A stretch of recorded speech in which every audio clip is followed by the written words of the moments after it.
Hey there, and welcome to Crime for Sleep. I know you're having trouble falling asleep, so let me keep you company with true crime stories from around the world.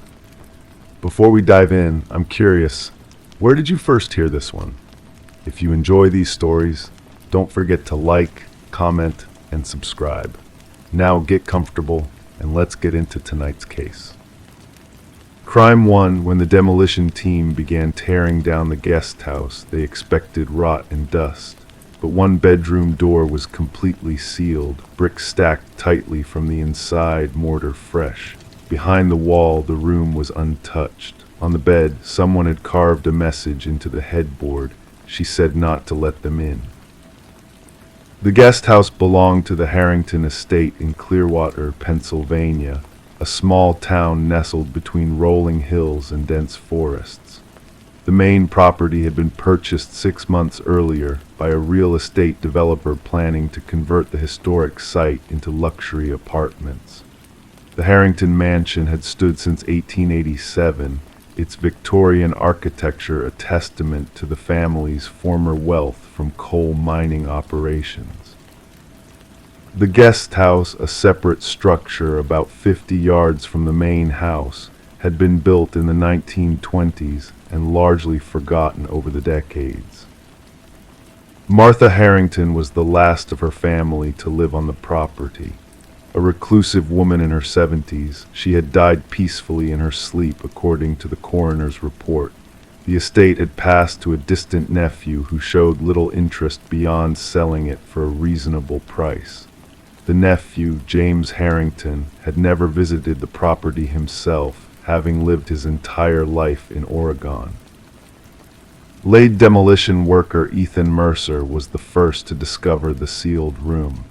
It was Tuesday, October 18, 2022, around 2:30 in the afternoon. The team had been working on the property for 3 days, primarily focused on clearing out debris and assessing structural integrity. "I noticed something odd about the layout," Ethan would later tell Detective Sarah Collins. "The dimensions didn't add up. There was this hallway on the second floor where one side had 3 doors, but the other side only had 2. Seemed like there should have been space for another room." Ethan had knocked on the wall at the end of the hallway, where plaster had been applied over what he suspected was a doorway. The hollow sound confirmed his suspicion. He'd broken through with a sledgehammer, expecting to find just another empty room. Instead, he found a solid brick wall where a door should have been. "It didn't make sense," he said.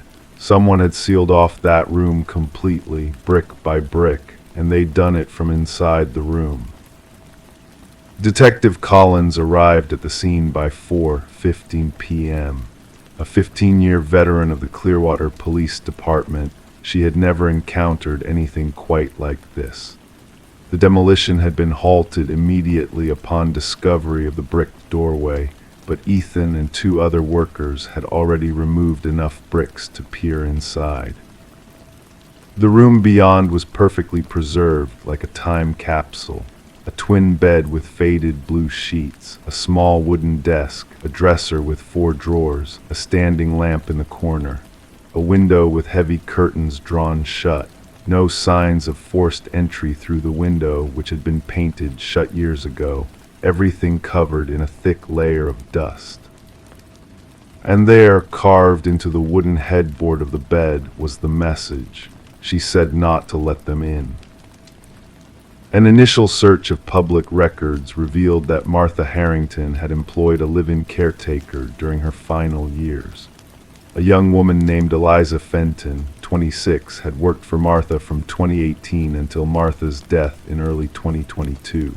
According to the estate's attorney, Eliza had left employment shortly after Martha's passing, presumably to seek work elsewhere. No forwarding address was on file. "The strange thing," the attorney told Detective Collins during a phone interview, was that Ms. Fenton never collected her final paycheck.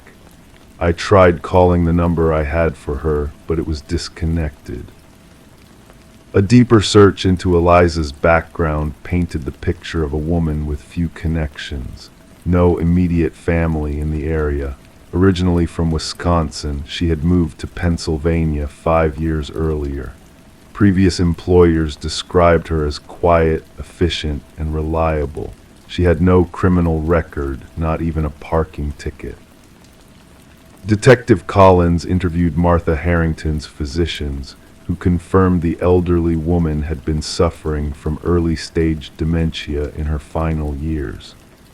Dr. Patricia Landon, Martha's primary physician, recalled meeting Eliza several times during house calls. She seemed devoted to Martha's care, Dr. Landon said, very attentive, always taking notes about medication schedules and dietary needs. I remember thinking it was unusual to find someone so young with that level of patience for elder care.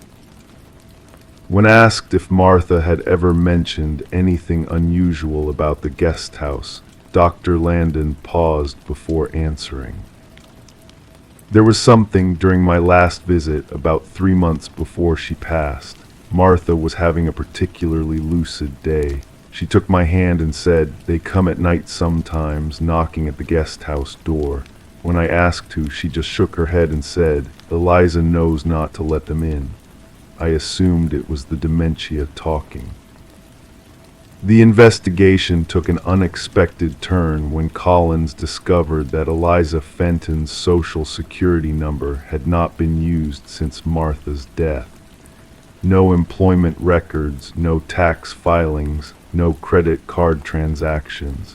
It was as if Eliza had simply vanished. A forensics team was brought in to examine the sealed room. The bricks used to close off the doorway appeared to be from the property itself, likely taken from an old garden wall that had partially collapsed years earlier. The mortar was amateur work, functional but not professional. Most critically, fingerprint analysis confirmed that the mortar had been mixed and applied by someone wearing gloves. The most disturbing discovery came when they examined the desk in the corner. The top drawer contained a journal, identified as belonging to Eliza Fenton by comparing handwriting to employment documents she had signed years earlier. The journal entries began normally enough, documenting daily routines and Martha's condition. But the entries from the final 3 months grew increasingly paranoid. December 14, 2021, Mrs. H heard them again last night. Says they're getting more persistent. I told her it was just the wind, but I heard it too. Knocking. 3 slow knocks, then silence, then 3 more. Too rhythmic to be branches against the house. December 22, 2021, moved my things to the guest house. Mrs. H insisted, says I'll be safer there. From what, she won't say directly, just keeps talking about the others who came before. Before what?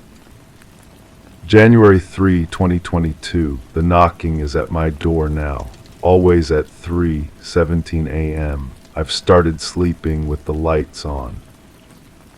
January 17, 2022, found scratches on the outside of my door this morning, not like animal scratches, more deliberate. Mrs. H says they can't come in unless invited. I don't know what they are, but I'm not opening that door. The final entry was dated February 8, 2022, just 1 day before Martha Harrington was found dead in the main house. Mrs. H is getting worse, barely eating, says they're getting impatient that they'll find another way in. She gave me her grandfather's old revolver today, said if they break through, I shouldn't let them take me. I've moved the bed against the door, but it won't be enough if they really want in. Started bringing up bricks from the garden wall. If they want me, they'll have to tear down the whole house. Detective Collins ordered a thorough search of the entire property. Ground-penetrating radar was brought in to scan for any anomalies. Nothing unusual was found. The guest house room was processed for DNA evidence, but apart from Eliza's expected presence, nothing conclusive emerged. The revolver mentioned in the journal was never found. Martha Harrington's body was exhumed for a second autopsy, which confirmed the original finding of natural causes. No signs of foul play, no unusual toxins, just an elderly woman whose heart had stopped in her sleep. 3 months into the investigation, with no substantial leads on Eliza Fenton's whereabouts, the case began to stall. Then came an unexpected development from an unlikely source. James Harrington, Martha's nephew and heir, finally visited the property after pressure from Detective Collins. While walking the grounds, he suddenly stopped at a particular spot near an old oak tree. "I've been here before," he said, looking confused. "I was very young, maybe 5 or 6. Aunt Martha had me plant a tree with her, a sapling." There was no sapling or young tree in the area, just the ancient oak, estimated to be well over 100 years old. Ground-penetrating radar was brought back to scan the specific area. 6 feet below the surface, they found human remains, not one body, but 3, all in various states of decomposition. The most recent, dental records would confirm, was Eliza Fenton. The other 2 bodies were identified as previous caretakers who had worked for Martha Harrington over the decades. Both had been officially reported as having left their employment to pursue other opportunities. Both had supposedly sent postcards to family members from distant states, postcards now suspected to have been written by Martha herself. The cause of death for all 3 women was a single gunshot wound to the head. The murder weapon, a revolver dating back to the 1890s, was found buried with the first victim. The case remains technically open, as Martha Harrington cannot stand trial for the murders. The motive remains unclear. Was Martha suffering from more than dementia? Did she genuinely believe she was protecting these women from some supernatural threat? Or was there a more mundane explanation? A wealthy woman who couldn't bear to see her caretakers eventually leave her. The most haunting detail remains the room in the guest house. Why would Eliza seal herself in? Was she hiding from Martha, unaware the elderly woman was already dead in the main house? Or did she truly believe something was trying to get in? The guest house has since been demolished, the main house converted into apartments as originally planned. The current residents report nothing unusual, though occasionally a tenant will mention hearing knocking late at night. 3 slow knocks, then silence, then 3 more. The property developers have dismissed these reports as pipes settling or branches against windows. Detective Collins isn't so sure. She keeps a brick from that sealed doorway on her desk, a reminder that sometimes the greatest horrors aren't what's trying to get in, but what truths we wall ourselves away with. Crime 2, the new owners were peeling the walls when they found it, black ink bleeding through the old wallpaper. Letter by letter, a sentence emerged beneath the floral pattern. It stretched around the entire room in a perfect spiral, ending at the baseboard. They never stopped watching. The house on Sycamore Lane had been vacant for nearly 8 months before the Holdens purchased it in September of 2019. Robert and Elaine Holden saw it as a chance for a fresh start, a 1930s colonial revival with good bones in a quiet Massachusetts suburb, priced well below market due to its condition. Neighbors described the previous owners, the Caldwell family, as private people who largely kept to themselves. Caroline Caldwell had lived there for 43 years. A retired high school literature teacher, widowed since 2008, She had maintained the property with quiet precision until her sudden move to Arizona. At least, that's what the neighbors had been told. Her son had apparently handled the sale from out of state, never once visiting during the process. "My mother always loved the desert," he had written in his email correspondence with the realtor. "She's finally going to enjoy her retirement years in the sun." The Holdens began renovations immediately. The master bedroom on the second floor became their first priority. The faded pink and cream wallpaper with its intricate floral pattern had yellowed with age, curling at the seams. Robert spent that first Saturday carefully stripping it away, surprised by how many layers there were. "It's like peeling an onion," he told Elaine around midday. "Every time I think I've hit the last layer, there's another underneath." By late afternoon, he had removed 5 distinct layers of wallpaper spanning decades of different owners and tastes. The 6th layer was different, plain white with a subtle eggshell texture, and that's when he noticed the first marks. At first, Robert thought it was mold or water damage, dark lines seeping through the white paper. He called Elaine up to look, concerned about potential structural issues. Together, they peeled back more of the paper, revealing not random stains but deliberate strokes. Letters, words, a message. They never stopped watching. The handwriting was tight, controlled, almost architectural in its precision. It began near the ceiling in the northwest corner of the room and spiraled gradually down, maintaining perfect alignment as it wrapped around all 4 walls, ending precisely at the southeast baseboard. The size and spacing of the letters remained remarkably consistent throughout. Robert called the real estate agent that evening. "Was there anything unusual about the previous owner?" he asked, trying to sound casual.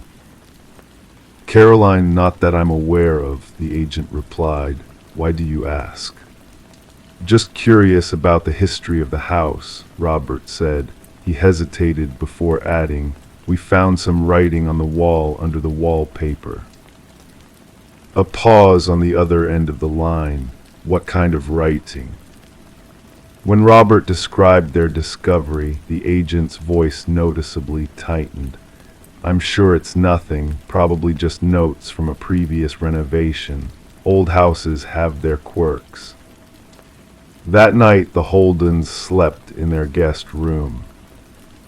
The following Monday, Robert contacted the county records office, searching for information about Caroline Caldwell. The clerk remembered her. "Sweet lady always brought cookies when she came in for her property tax payments," the older woman said. "Shame about what happened." "What happened?" Robert asked. The clerk looked confused. The breakdown, it was all over the local news. Caroline had some kind of psychiatric episode last winter. Her son came from Chicago and moved her to a facility in Arizona. I assumed that's why the house sold so quickly. Robert thanked her and left, his uneasiness growing. He drove to the local library to search through newspaper archives. In the January 15th edition of the town paper, he found a small article, "Local resident hospitalized after wellness check."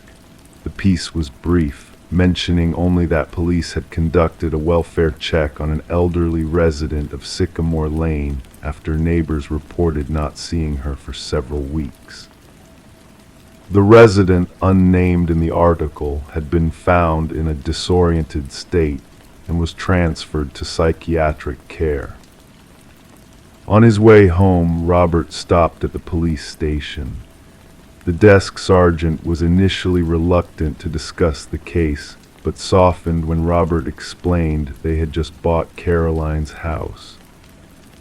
"It was strange," the sergeant admitted. We got a call from her son saying he hadn't been able to reach her by phone for over 2 weeks. When we went to check, she answered the door looking perfectly normal, well-dressed, hair done, but the inside of the house. He shook his head.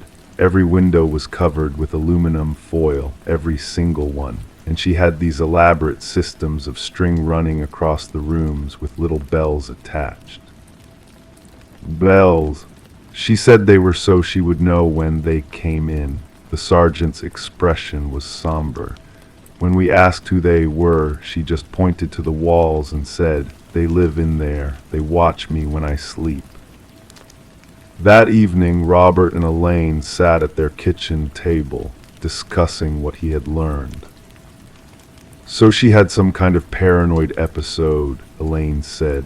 "That's sad, but not exactly uncommon in elderly people living alone."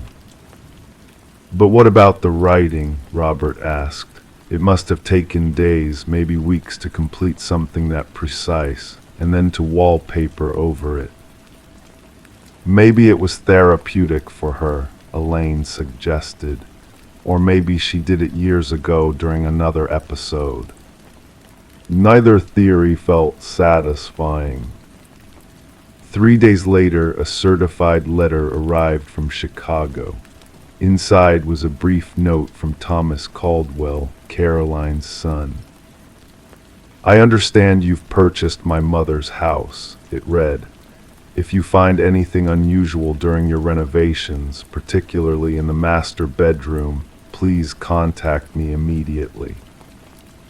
The letter included a phone number.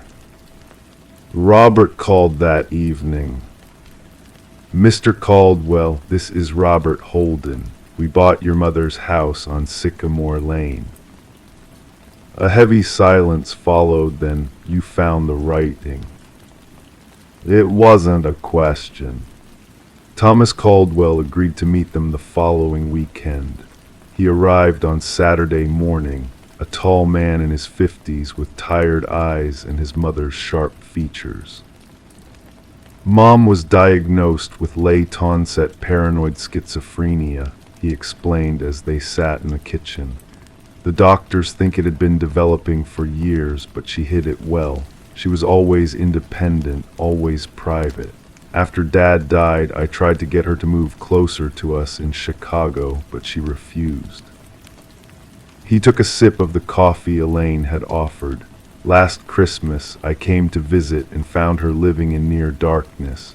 She had covered all the windows and was sleeping in the guest room because she said her bedroom was compromised. When I asked what she meant, she just said, 'They're in the walls.'" Thomas set down his cup. "I didn't know about the writing until the day I was helping the realtor prepare the house for sale. We were discussing whether to renovate or sell as is, and I mentioned the wallpaper in the master bedroom. She told me Mom had it professionally redone just 3 months before her episode." Robert and Elaine exchanged glances. "She covered up her own writing," Robert said. Thomas nodded. "When I asked her about it at the facility, she just smiled and said, 'I had to hide the truth until someone was ready to see it.'" "Ready to see what?" Elaine asked. "I don't know," Thomas admitted. "The doctors say it's all part of her delusion," but he hesitated. "Would you show me the room?" They led him upstairs to the master bedroom where the walls now stood bare, the message fully revealed in its spiraling pattern. Thomas stared at it for a long time, his face unreadable. "You know what's strange?" he finally said. "This isn't Mom's handwriting." A week after Thomas Caldwell's visit, the Holdens received another letter from him. Inside was a photograph of a page from what appeared to be an old journal, dated April 17, 1952, showing nearly identical handwriting to that on their bedroom wall. "I found this among my father's things," Thomas wrote. "He kept journals his whole life. This entry describes a recurring dream he had as a child in this very house. He lived here with his parents until he was 12. The dream always featured figures that would emerge from the wallpaper in his bedroom at night and watch him sleep. He called them the paper people. Mom never mentioned that Dad grew up in that house when they bought it in 1976. I never knew until I found these journals last week. The investigation into Caroline Caldwell's condition continued. Medical records eventually revealed she had been prescribed a new medication for arthritis 6 months before her breakdown, a drug later recalled due to rare but severe psychiatric side effects in elderly patients. The Holdens ultimately decided to sell the house, unable to feel comfortable in the master bedroom despite repainting the walls. The message remains, hidden once more beneath layers of primer and paint, waiting for the next owner who might peel back the surface. Some neighbors on Sycamore Lane still speak of occasional sightings of an elderly woman standing at the upstairs window of the now vacant house, looking out from behind the blinds. But Caroline Caldwell remains in Arizona, her condition slowly improving as she weaves baskets in occupational therapy and writes letters to her son that never mention the house or what she found within its walls. The truth about what Caroline saw or thought she saw died with her 3 months ago. The death certificate listed natural causes. The night nurse reported that in her final moments, Caroline sat up suddenly in bed, stared at the blank hospital wall, and whispered, "See, they're coming through again." Crime 3, it wasn't on the blueprint. No one remembered installing it. But there it was, a narrow wooden ladder hidden behind the insulation, leading higher than the roofline should allow. At the top, a trapdoor. When they opened it, they found a small space lined with mirrors and something breathing in the dark. The Blackwell family had moved into the colonial-style house on Oak Ridge Drive in Millfield, Connecticut, just 3 weeks before the discovery. Robert and Diana Blackwell, both in their mid-30s, had searched for months to find the perfect home for their growing family. Their 7-year-old daughter, Emily, had immediately fallen in love with the spacious backyard and the window seat in what would become her bedroom. Their toddler son, Noah, was too young to have an opinion, but the neighborhood was safe, the schools were good, and the price had been surprisingly reasonable. It was built in 1937, the realtor had told them. A woman named Kathy with meticulously maintained auburn hair and a smile that never quite reached her eyes. The previous owners were an elderly couple who lived here for 32 years. Mr. Holloway passed away last spring, and Mrs. Holloway moved to Florida to be with her sister. What Kathy hadn't mentioned was that the house had changed hands 8 times in the 40 years before the Holloways bought it, or that 3 separate renovation projects had been abandoned mid-completion, or that the town records showed permits for structural changes that weren't visible anywhere in the home. Diana first noticed something unusual about the attic during their 2nd week in the house. She had gone up to store some empty moving boxes when she felt a peculiar draft coming from behind a wall of pink insulation. The attic was unfinished but spacious, spanning the entire footprint of the house with exposed beams and a few bare bulbs for lighting. Diana had assumed the draft was coming from outside, perhaps through a gap in the roof or siding. "Rob, I think we might need to have someone look at the attic insulation," she mentioned over dinner that night. "There's a cold spot up there." Robert nodded absently, his attention focused on an email from work. "I'll add it to the list." The list grew longer every day. A squeaking floorboard in the upstairs hallway, a bathroom faucet that dripped no matter how tightly it was turned, a kitchen cabinet that wouldn't stay closed. Normal quirks of an old house, Robert insisted, nothing to worry about. Then Emily started having nightmares. "There's someone walking around at night," she told her mother one morning, dark circles under her eyes. "I hear them in the walls." Diana assumed it was the house settling or perhaps mice in the walls. They scheduled an exterminator who found no evidence of rodents or any other pests. The nightmares continued. Emily began sleeping in her parents' room, clutching her stuffed rabbit with white-knuckled fingers. It was Robert who found the ladder 13 days after Emily's first nightmare. He had gone up to the attic to check the insulation as Diana had asked weeks before.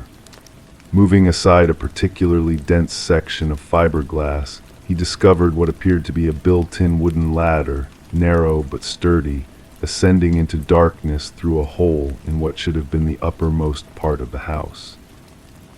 "Diana," he called down the attic stairs, his voice strained. "Can you come up here and bring a flashlight?"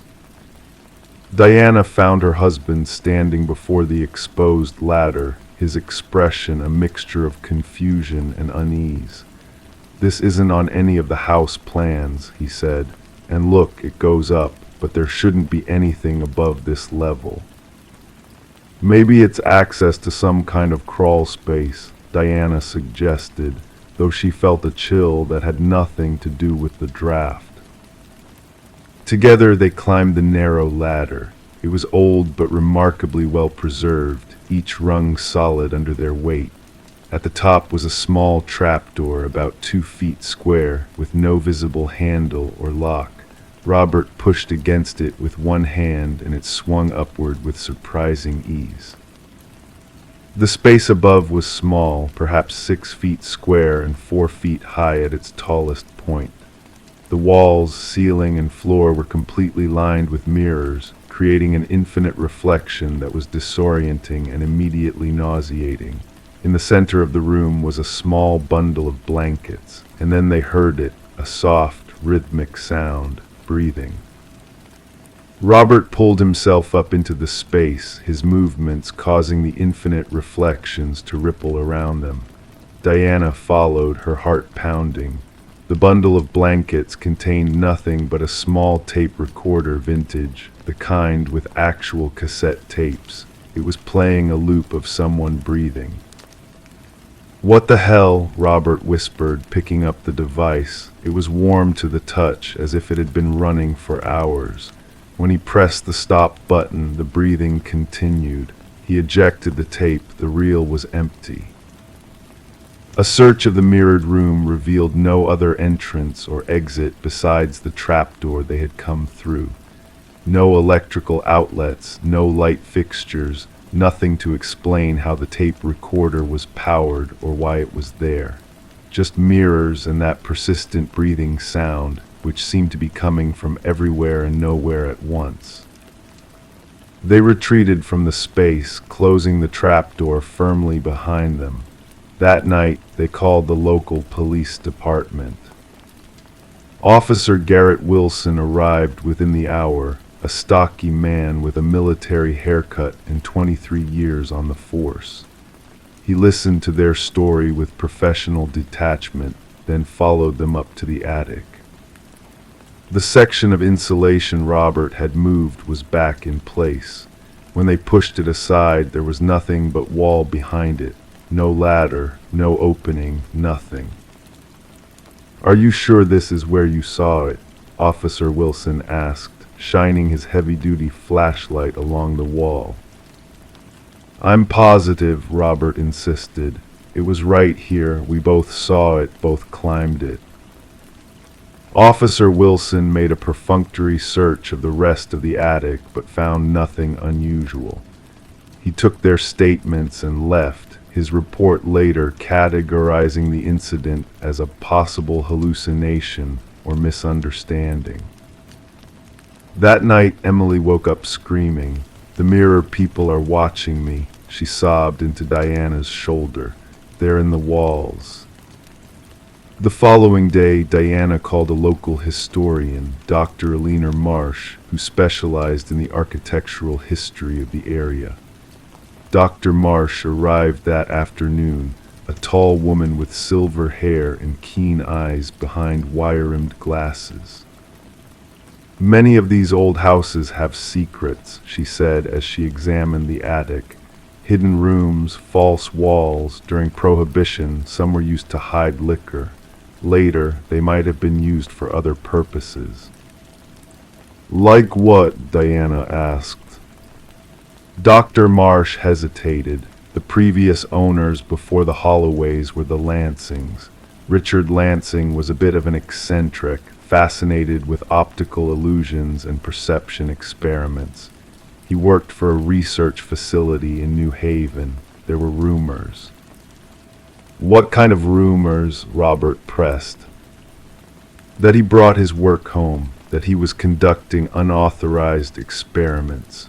Nothing was ever proven, and the Lansings moved away suddenly in 1985. The house stood empty for almost a year before the Holloways bought it." That evening, after Dr. Marsh left, Diana searched online for information about Richard Lansing. She found very little: a few academic papers on perceptual psychology, a brief mention in a university newsletter from 1983. And then, buried in the digital archives of the local newspaper, a small article from November 1985. "Local researcher questioned in disappearance of graduate student." The article was brief and vague. A graduate student named Marcus Chen had gone missing after last being seen entering Lansing's home for what colleagues described as an experiment. Lansing denied any knowledge of Chen's whereabouts, and no charges were ever filed due to lack of evidence. The case remained unsolved. 2 days later, Robert was alone in the house while Diana took the children to visit her mother. Determined to prove he hadn't imagined the latter, he began methodically tapping on every section of the attic wall, listening for hollow spaces. After almost an hour, he found it, a section that sounded different from the rest. Using a pry bar, he carefully removed the drywall to reveal a small metal panel with a keypad. The technology looked surprisingly modern compared to the age of the house. Robert tried several combinations: the year the house was built, the Holloways' move-in date as mentioned by the realtor, even his own family's birthdays. Nothing worked. Then he remembered something from the article about Lansing and the missing student. The date, November 17, 1985. He entered 11/17/85 and heard a soft click. The section of wall beside the keypad swung inward, revealing the ladder he and Diana had found before. Robert took a deep breath and began to climb. This time, the mirrored room was different. The tape recorder was gone. In its place was a journal, bound in faded leather. And written on the first page were 6 words: "The mirrors remember what we forget." The journal belonged to Richard Lansing, documenting experiments he called perceptual displacement. He believed that with the right combination of mirrored surfaces and psychological triggers, a person could experience being in 2 places at once, their physical body in one location, their consciousness in another. The final entry, dated November 16, 1985, read, "MC has volunteered for the immersion test, full mirrored enclosure, 24-hour observation. If successful, we will have proof that consciousness can exit the body and return. If not, there are always more volunteers." There was no mention of what happened to Marcus Chen. Robert was so engrossed in the journal that he didn't notice the trapdoor had swung shut behind him. When he finally tried to leave, he found it wouldn't budge. The mirrors around him seemed to shift slightly, reflections moving just out of sync with his own movements. And then the breathing started again, not from a tape recorder this time, but from somewhere within the mirrored walls themselves. Diana returned home 3 hours later to find the house empty. Robert's car was in the driveway, his phone on the kitchen counter. She called his name, checked every room, and finally climbed up to the attic. The section of wall Robert had pried open was exposed, the hidden door ajar, the ladder visible beyond. She called the police immediately. Officer Wilson returned, this time with 2 additional officers and forensic equipment. They documented the hidden door, the ladder, and climbed up to the mirrored room. They found the journal where Robert had dropped it, but no sign of Robert himself. The room was thoroughly examined, every mirror tapped for hollow spaces behind, the floor checked for trapdoors. Nothing. In the weeks that followed, an extensive investigation revealed that Richard Lansing was still alive, living under a different name in Oregon. When questioned, he claimed to have abandoned his experiments after an accident and denied any knowledge of Robert Blackwell's disappearance. Without evidence to hold him, authorities had to let him go. The Blackwell case remains open. Diana and the children moved out of the house on Oak Ridge Drive, which stands empty once again. Occasionally, neighbors report seeing lights in the attic windows late at night, though the electricity has been disconnected. Some claim to hear noises, not quite footsteps, not quite voices, but something in between. And sometimes, if you stand on the sidewalk and look up at just the right angle, you might catch a glimpse of something moving behind the attic window. Something that looks like a person, but not quite. Something watching, breathing, waiting. The ladder is still there, hidden behind the wall, and the mirrors remember what we choose to forget. Crime 4, the case had gone cold, no leads, no suspects, no trace. Then someone noticed an old family photo hanging above the fireplace. In it, a person stood behind the group, slightly blurred, slightly too tall. No one in the family recognized them, and no one could explain why their missing daughter was holding that person's hand. Meadowbrook, Pennsylvania is a town where people rarely lock their doors. A place where the local diner serves the same breakfast special it has for 40 years, and where 3 generations of families often live within a 10-minute drive of each other. The Calloway family had been fixtures there since the 1970s, respected by neighbors and known for their annual 4th of July barbecue that attracted half the town. Margaret Calloway, known to everyone as Maggie, was their youngest, a bright-eyed 19-year-old with auburn hair who had just finished her freshman year at Penn State. She was home for the summer of 2018, working part-time at the town library and spending evenings with her high school friends who had also returned for break.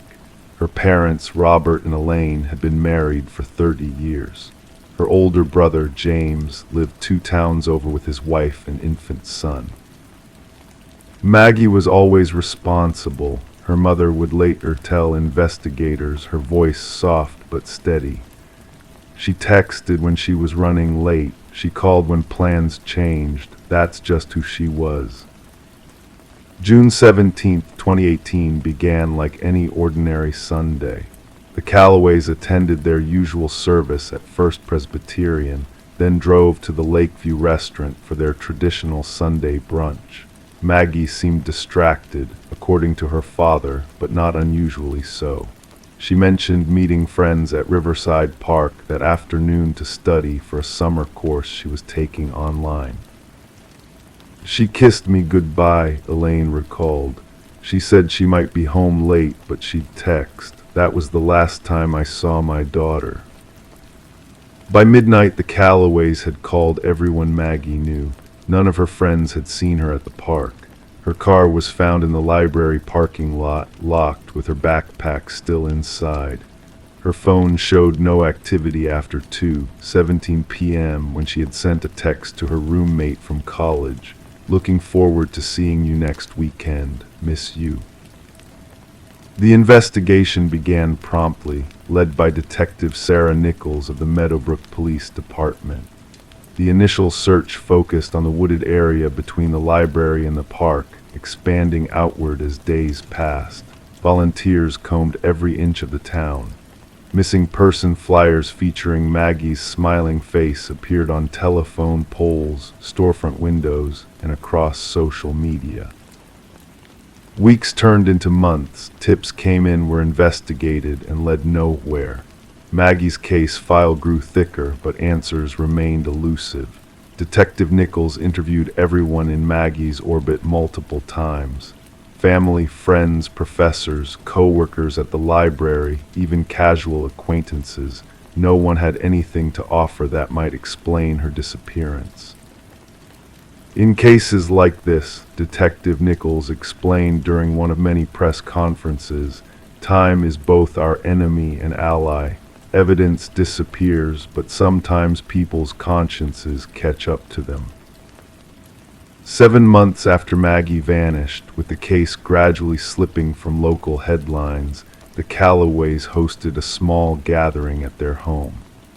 It wasn't a memorial, they refused to use that word, but rather a celebration of Maggie, where friends and family shared stories and supported each other through the uncertainty that had become their daily reality.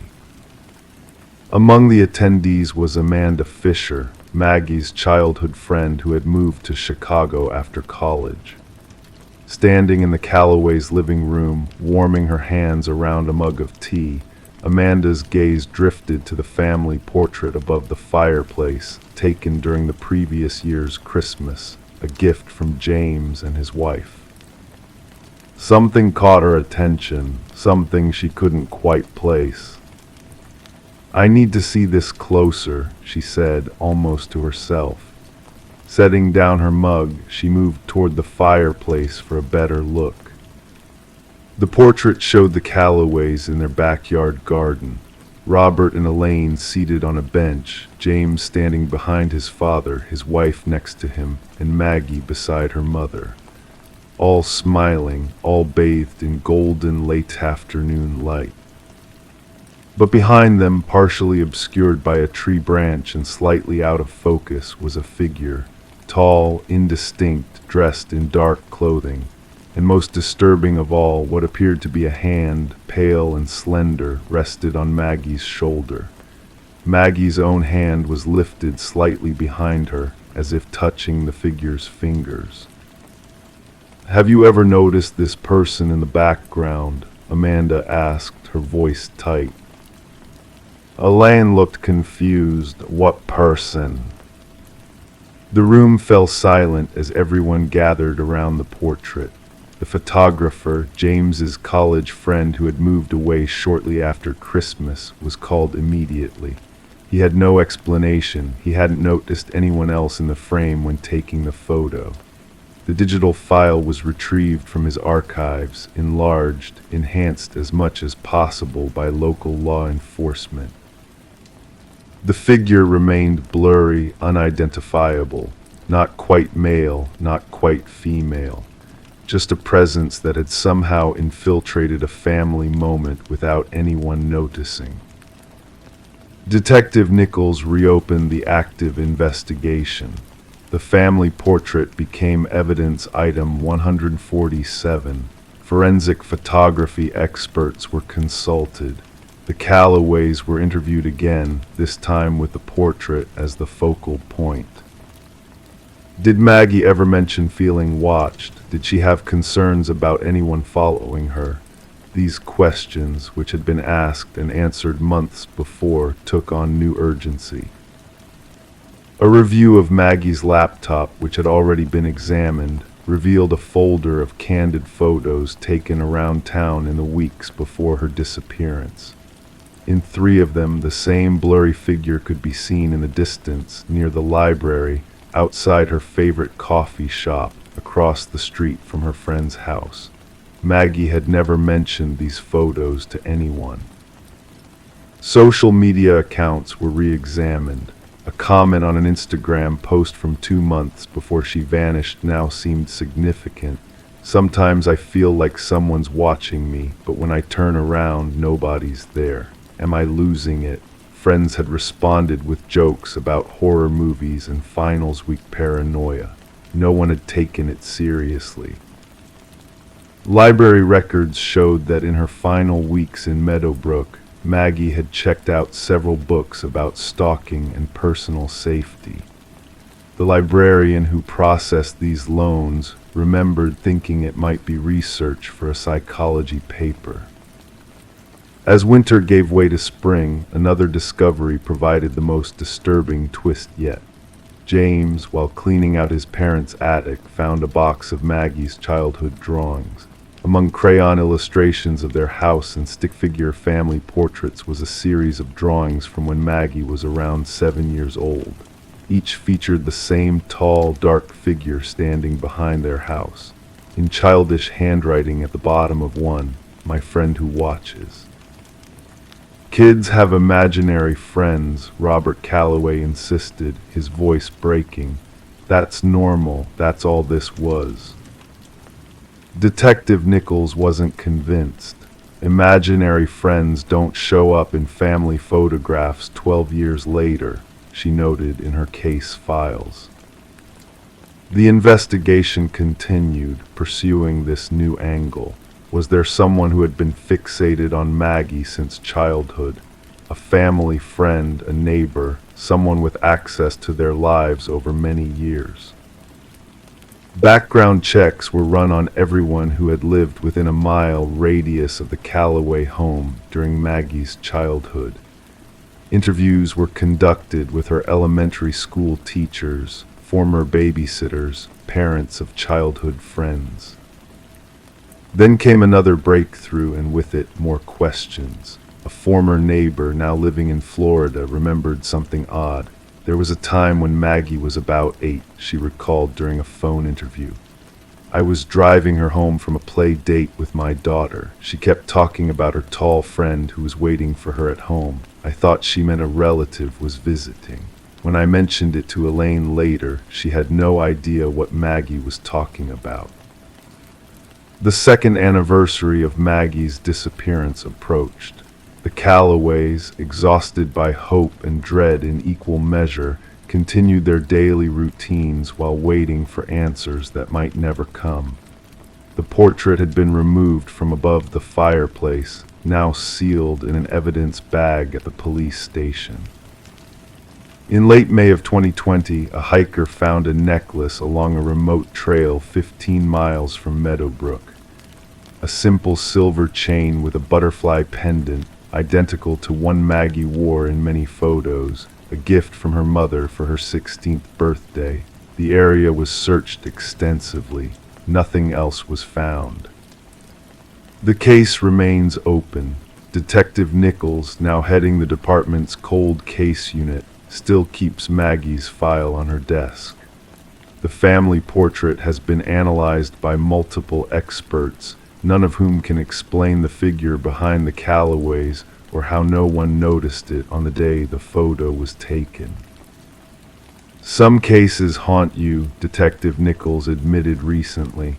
"This one, it's like the figure in that portrait, always present, just out of focus, impossible to identify but impossible to ignore." Meadowbrook has changed since Maggie disappeared. Doors are locked now. Parents are more vigilant, and in the Calloway home, all family photographs are carefully examined before being framed and displayed, each face accounted for, each shadow explained, each background figure identified. Or rather, the absence of such figures confirmed. Because sometimes the most terrifying question isn't who took someone, but how long they were watching, waiting, before they did. And whether they might still be watching now. The case of Margaret Maggie Calloway remains unsolved. Crime 5, the old metal safe in the garage had no key, no combination, just a rusted handle and a terrible smell. When opened, it revealed dozens of glass vials, each one labeled with a child's name. Inside every vial, baby teeth, perfectly preserved. Some had dates etched into the glass, others had symbols. Deputy Sheriff Elaine Mercer had seen many disturbing things in her 15 years with the Oak Ridge County Sheriff's Department, but something about the meticulous collection made her stomach turn. The safe belonged to Bernard Klein, a 72-year-old retired dentist who had lived in the modest suburban house for over 30 years. The property was now being cleared out by Klein's nephew, who discovered the safe while preparing the home for sale after his uncle's death 3 months prior. "I just assumed it would be financial documents, maybe some cash," explained Martin Klein, the nephew, as he stood in the driveway with his arms crossed tightly across his chest. "When I finally got it open and saw all those teeth, I just knew something wasn't right." Bernard Klein had been a fixture in Pinewood Creek, a small town nestled in the rolling hills of western Pennsylvania. As one of only 2 dentists serving the community for decades, nearly everyone in town had sat in his chair at some point. He was known for his gentle manner with nervous patients, particularly children. Each young patient would receive a small silver dollar after their appointment, a tradition that made him beloved among families in the area. Neighbors described Klein as quiet but friendly. He lived alone after his wife Emma died of cancer in 1989. The couple had no children. Every morning, like clockwork, he would walk to Marjorie's diner for breakfast before opening his practice at 9 a.m. In the evenings, he could be spotted tending to his immaculate garden or sitting on his front porch, reading the newspaper until sunset. "He was just a normal guy," said Margaret Wilson, who had lived next door to Klein for 25 years. "Always waved hello, always remembered my birthday with a card. Nothing about him seemed off." But as Deputy Mercer carefully cataloged the contents of the safe, she couldn't help but wonder what dark secret had been hiding behind Klein's unremarkable facade. Each vial contained between 1 and 6 baby teeth. 47 vials in total, 47 different names. Some were labeled with what appeared to be birth dates, others with curious symbols, triangles, stars, or simple geometric patterns etched into the glass. When the department ran the names through their database, they discovered something even more unsettling. 17 of the children named on the vials had been reported missing between 1975 and 2005. The oldest case was Jenny Lawson, an 8-year-old who vanished while walking home from school in October 1975. The most recent was Caleb Turner, age 6, who disappeared from a playground in 2005 while his mother chatted with friends nearby. None of the missing children had ever been found. The revelation sent shockwaves through the small community. People who had trusted Klein with their children's dental care for decades suddenly found themselves questioning everything they thought they knew about the kindly old dentist. Parents frantically called the sheriff's department, asking if their children's names were among those on the vials. "We're proceeding with extreme caution," Sheriff William Hayes told reporters at a hastily arranged press conference on the courthouse steps. "At this point, we can't conclusively connect Dr. Klein to any disappearances, but we are treating this discovery with the utmost seriousness." The department brought in forensic odontologist Dr. Amelia Santos from Pittsburgh to examine the teeth. Her preliminary findings were inconclusive but troubling. "These are definitely human deciduous teeth, what we commonly call baby teeth," Dr. Santos explained. "What's unusual is the condition. Baby teeth naturally fall out as children grow, but many of these show signs of being extracted while still partially rooted, and the preservation method is professional. Someone with dental knowledge prepared these specimens." As investigators dug deeper into Klein's life, contradictions began to emerge. Financial records showed regular cash withdrawals of $5,000 to $10,000 several times a year, unusual for a small-town dentist with modest billing practices. His appointment books, meticulously kept from 1972 until his retirement in 2010, showed gaps of several days every few months, with no explanation for these absences.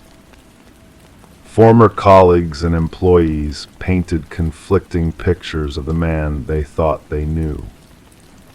He was particular about his instruments, almost obsessive, recalled Sharon Baxter, who had worked as Klein's receptionist for 15 years.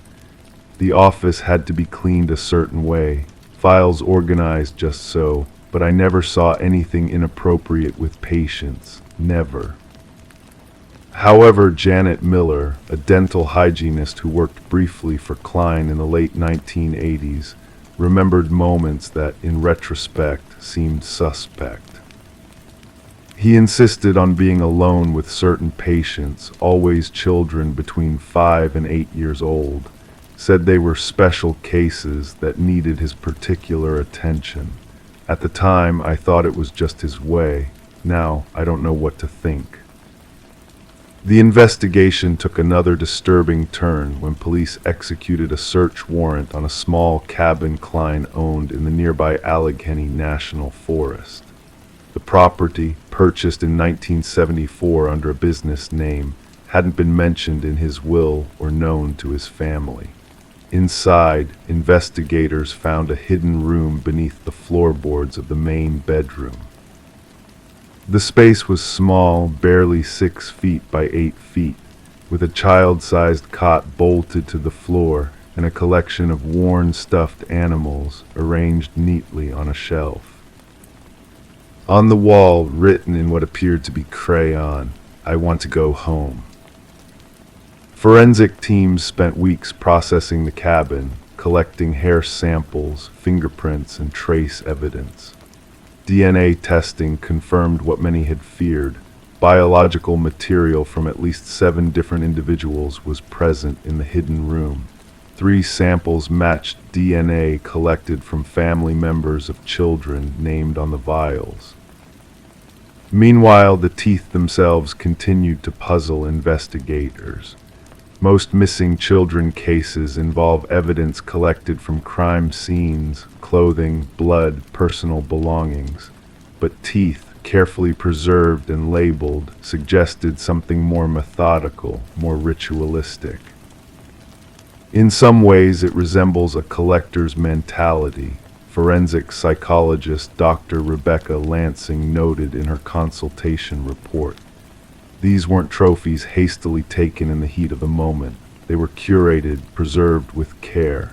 This speaks to someone who derived satisfaction not just from the act itself, but from revisiting and maintaining these mementos. As news of the discovery spread beyond Pinewood Creek, detectives from neighboring counties and states began reviewing their own cold cases. Soon, patterns emerged. In towns where Klein had attended dental conferences or owned property, children had gone missing, always between the ages of 5 and 8, always disappearing in broad daylight with no witnesses. The most compelling connection came from Harrisburg, where Klein had maintained a small apartment from 1980 to 1994. During that period, 5 children disappeared within a mile radius of the building. One child, 7-year-old Michael Peterson, had even been a patient at a dental clinic where Klein occasionally worked as a substitute. Yet for all the circumstantial evidence mounting against Bernard Klein, direct proof remained elusive. No bodies had ever been recovered. No witnesses had ever placed Klein with any of the missing children outside of professional settings. Even the teeth themselves posed a forensic challenge. Baby teeth contain less DNA than adult teeth, and years of chemical preservation had degraded what little genetic material remained. "It's the perfect crime in many ways," Sheriff Hayes admitted in a private moment of frustration. "If he did take these children, he was careful, and now he's dead. We may never know the full truth." For the families of the missing, the discovery brought a mixture of renewed pain and desperate hope.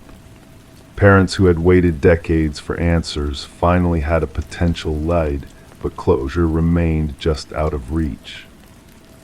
"I just want to know what happened to my Jenny," said Marion Lawson, now in her 70s, as she clutched a faded photograph of her daughter. "Did she suffer? Where is she now? I've lived with these questions for almost 50 years." 6 months into the investigation, authorities caught what seemed like their first real break. A retired nurse named Evelyn Carter came forward after seeing news coverage about the case. In 1979, she had worked at Pinewood Creek General Hospital and remembered Bernard Klein bringing in a young boy late one night. He said the child was his nephew visiting from out of town, Carter recalled. The boy had a high fever, seemed disoriented. What struck me as odd was how the child never spoke, not once, and kept looking at Dr. Klein with such fear. When I asked for contact information for the parents, he became agitated and said he'd handle everything. Carter had noted the incident in the hospital log but never reported her suspicions. The child recovered and was discharged into Klein's care. When investigators cross-referenced the date with missing persons reports, they found that 8-year-old Daniel Simmons had disappeared from a neighboring county just 2 days earlier. The nurse's testimony provided the first timeline connection between Klein and one of the suspected victims, but still fell short of definitive proof. Without a body or a confession, the case against the dead dentist remained largely circumstantial. As the 1-year mark of the safe's discovery approached, the investigation began to slow. The forensic evidence had been analyzed and reanalyzed. Klein's financial records, travel history, and personal documents had been scrutinized. Interviews with hundreds of former patients, employees, and acquaintances had yielded tantalizing hints, but no smoking gun.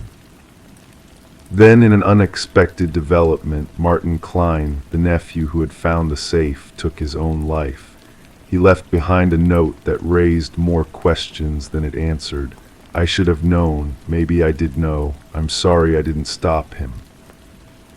What exactly Martin knew or suspected about his uncle's activities died with him.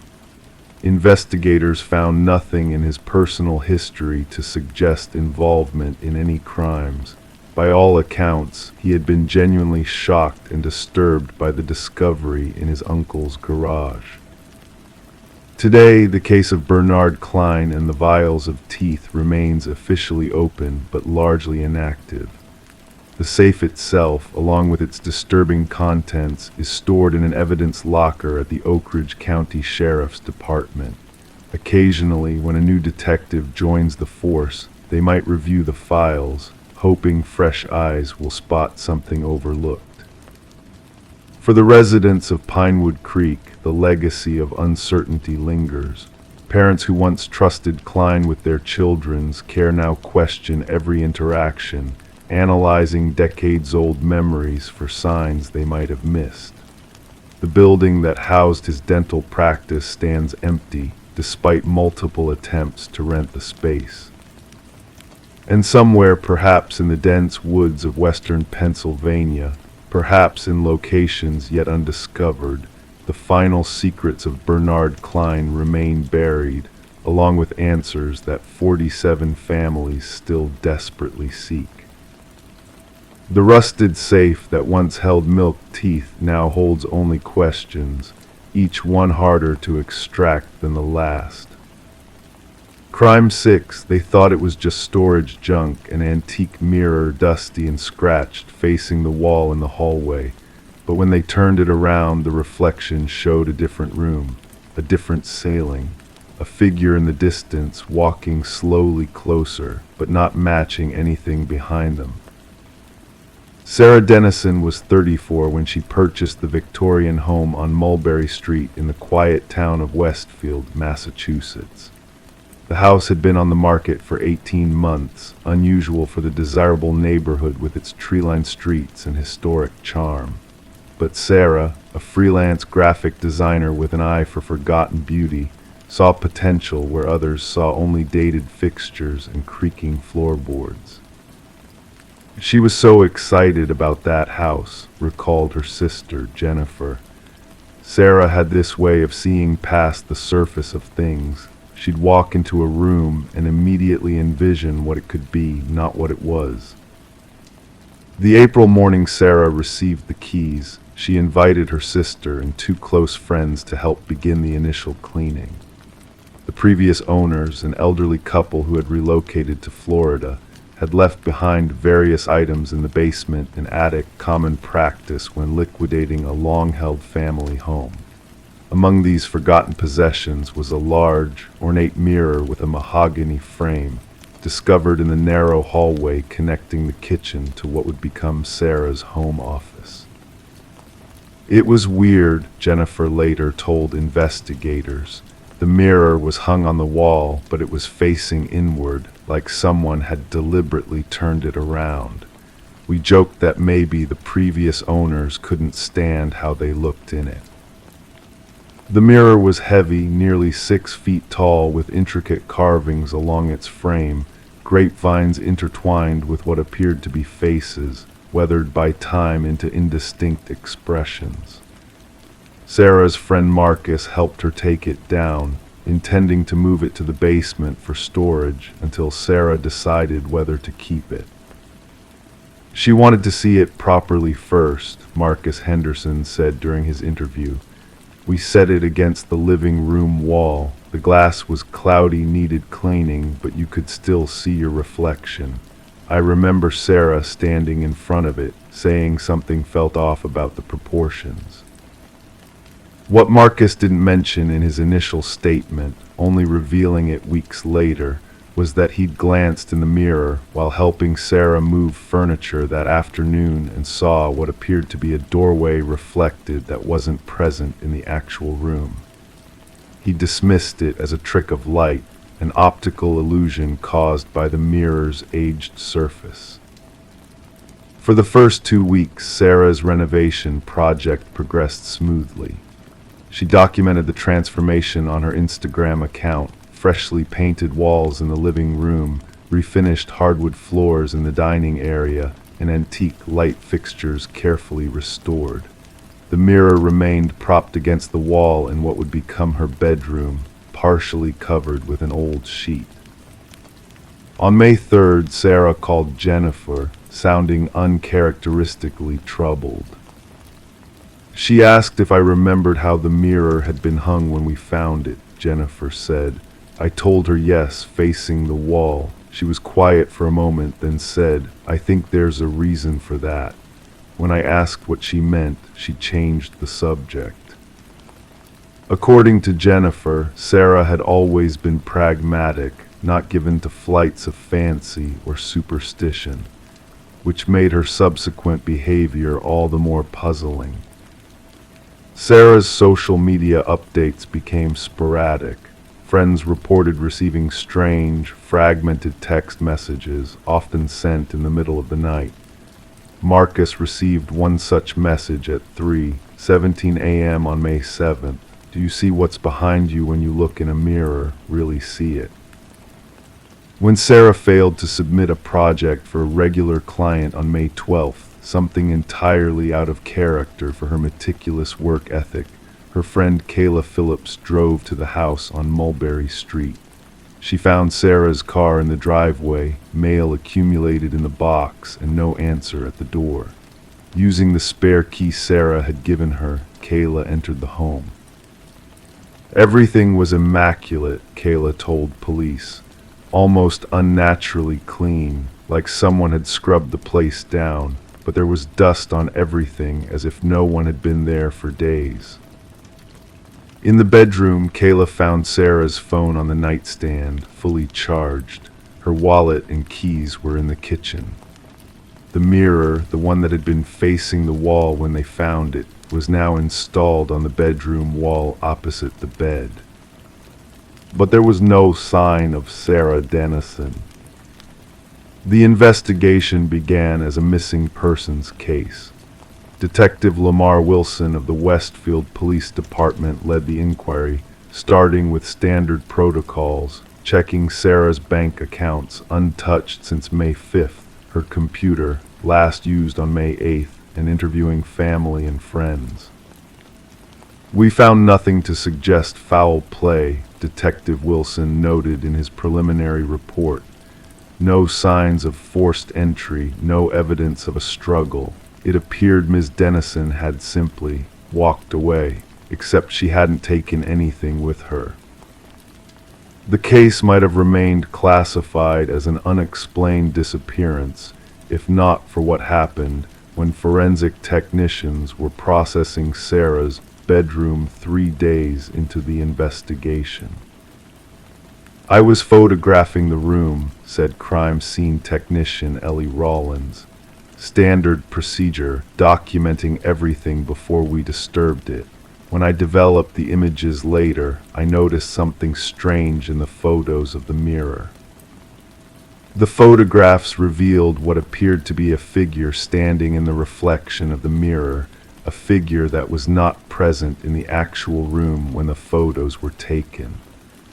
More disturbing still, the background in the reflection didn't match the bedroom wall that should have been visible. At first, we assumed it was some sort of double exposure or camera malfunction," Detective Wilson explained, "but it appeared in multiple photographs taken with different cameras." The investigation took an unexpected turn when researchers delved into the history of the house on Mulberry Street. The property had changed hands numerous times over the previous 30 years, far more frequently than other homes in the neighborhood. Most owners had stayed less than 2 years. The elderly couple who sold the house to Sarah, the Hendersons, no relation to Marcus, had lived there the longest, 7 years. When contacted in Florida, Mrs. Henderson was initially reluctant to discuss the property. She finally admitted they'd experienced strange occurrences in the house, said Detective Wilson, specifically in relation to a mirror they'd found in the attic and moved to the hallway. Mrs. Henderson said her husband had insisted on turning it to face the wall after he began having vivid nightmares about someone watching him from inside it. Further research revealed that the mirror likely originated from the Westfield State Sanatorium, which had operated from 1910 to 1978, treating patients with mental illnesses. The facility had been located just 3 miles from the house on Mulberry Street. When it closed, many fixtures and furnishings were auctioned off locally. On May 23rd, 15 days after Sarah's disappearance, Detective Wilson made a discovery that chilled even the most skeptical members of the investigation team. Reviewing security footage from a gas station 2 blocks from Sarah's home, he spotted her on camera at 2:14 a.m. on May 9th. She was walking barefoot, wearing what appeared to be her night clothes, her expression blank as she passed beneath the streetlights. What disturbed investigators most was that Sarah appeared to be following someone, a figure just at the edge of the camera's range. A figure that, when the footage was enhanced, didn't seem to cast a shadow under the harsh gas station lights. The case took yet another turn when Jennifer, staying at Sarah's house against police advice, reported waking in the middle of the night to find the mirror had been moved, now facing the wall once again. When officers arrived, they found Jennifer in a state of extreme distress. She kept saying she'd seen Sarah in the mirror, Officer Tamika Jones wrote in her report. Not as a reflection, but standing on the other side of the glass, trying to communicate. A thorough examination of the mirror revealed nothing unusual in its construction. The glass was old, containing imperfections common to antique mirrors. The frame, while elaborately carved, held no hidden compartments or unusual features. Forensic tests detected no chemical substances that might cause hallucinations or altered perceptions. Yet 3 separate officers reported feeling uncomfortable in its presence, describing an inexplicable sense of being watched. 6 months after Sarah's disappearance, the case remains officially open but inactive. Her house stands empty, the mortgage payments automatically deducted from an account that will eventually run dry. The mirror was removed by police as evidence and currently sits in secure storage at the Westfield Police Department. Detective Wilson, in his final notes before the case was shelved, wrote, "While I cannot endorse supernatural explanations, I must acknowledge that conventional investigative methods have failed to provide answers in the Dennison case. The mirror, whatever its significance, appears central to the mystery, and something about Sarah's final text messages suggests she understood this connection before she vanished." The message referenced was found in Sarah's drafts folder, never sent. "The reflection isn't showing what's behind me. It's showing what's waiting for me." The inhabitants of Westfield continue their lives, the house on Mulberry Street already fading into local legend. Yet occasionally, someone will claim to have seen a woman resembling Sarah Dennison walking alone at night, always just beyond the reach of streetlights, always appearing to follow someone no one else can see. And in the evidence room of the Westfield Police Department, the mirror remains covered with a heavy cloth, stored in a locked cabinet, its surface facing the wall just as it was found. Crime 7, it looked like an ordinary bed, but under the sheets, the blanket couldn't be removed. It was stitched deep into the mattress, seems tight and deliberate. When the fabric was finally cut loose, they found something between the layers, a dried-out piece of leather, human, tattooed with a name.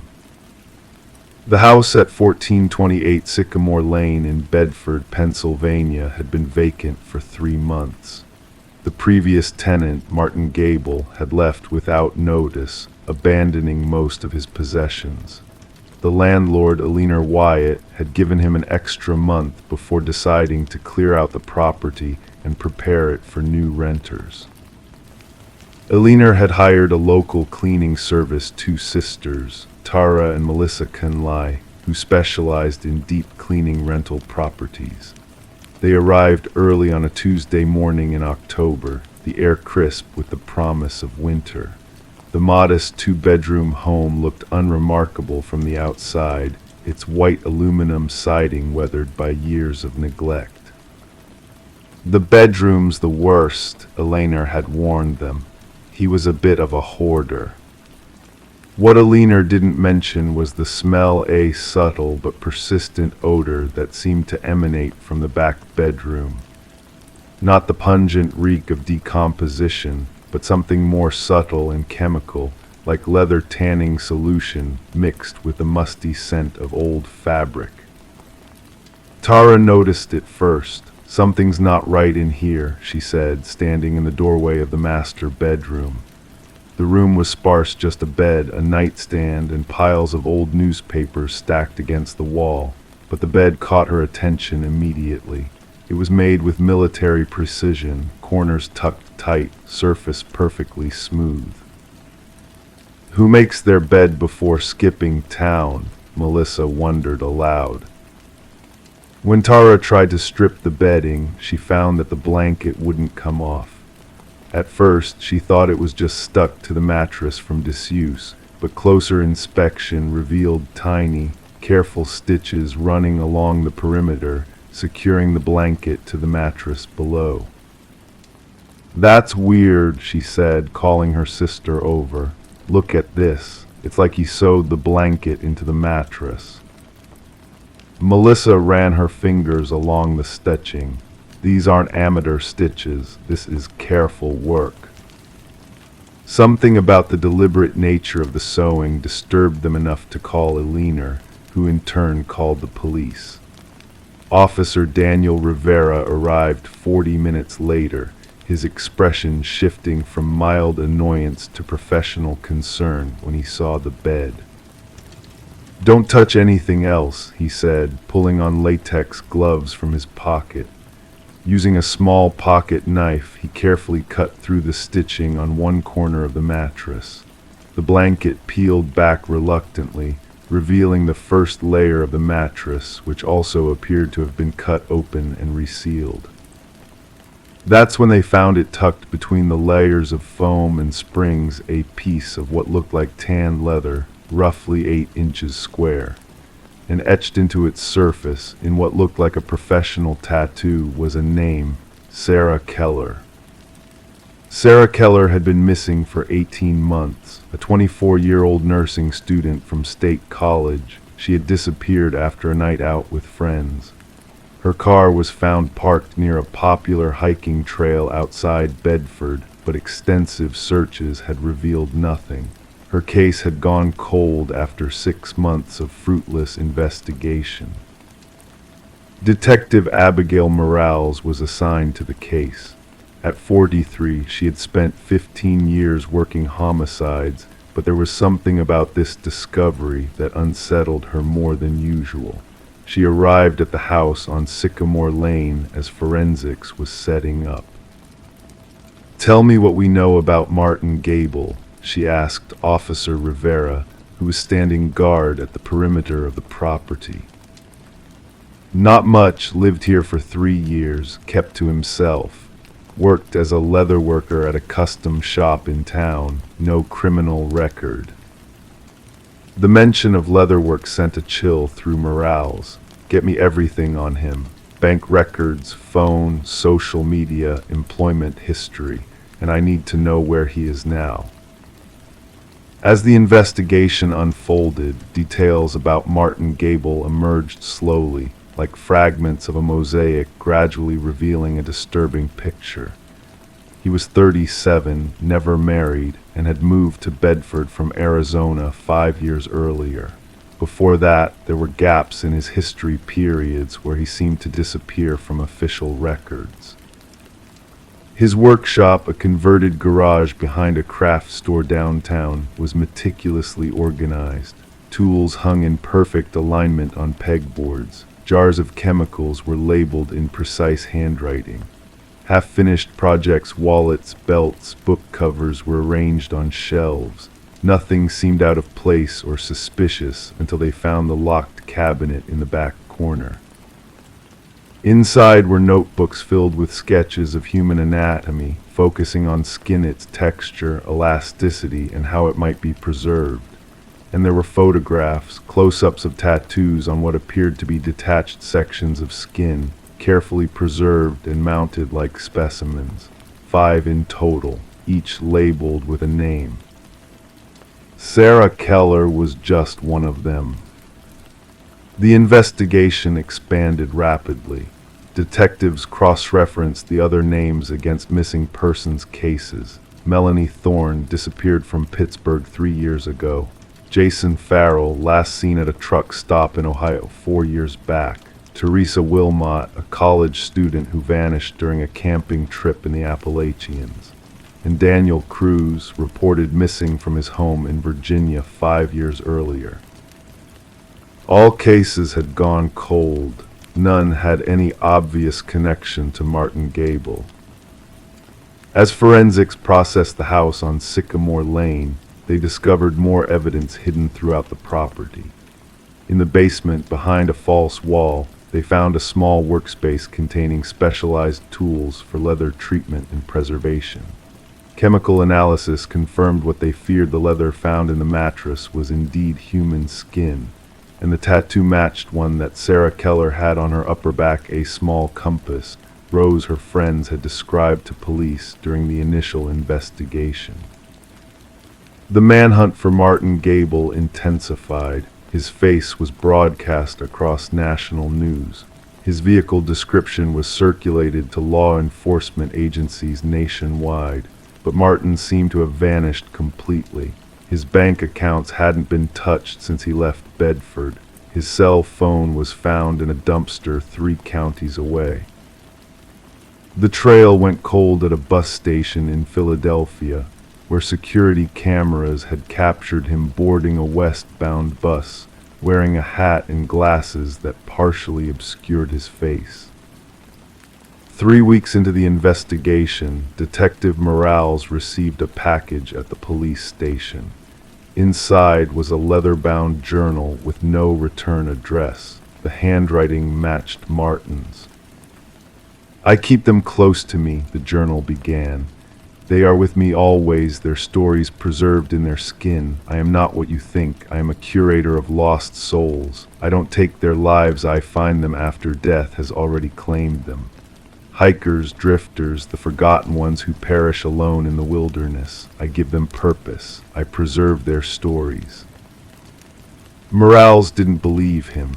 The medical examiner had determined that the skin sample had been expertly removed post-mortem, but they couldn't determine if the death had been natural or not. DNA tests confirmed it belonged to Sarah Keller, but they still hadn't found her remains or those of any other victims. The journal continued for 30 pages, detailing Martin's philosophies about death, preservation, and memory. He wrote about finding Sarah's body near the hiking trail where her car had been discovered, claiming she had fallen from a cliff and died from her injuries. He described in clinical detail how he had preserved her tattoo to honor her spirit's journey. The other victims, he claimed, had similar stories, accidental deaths in remote locations that he had discovered during his frequent solitary hikes through the Appalachian wilderness.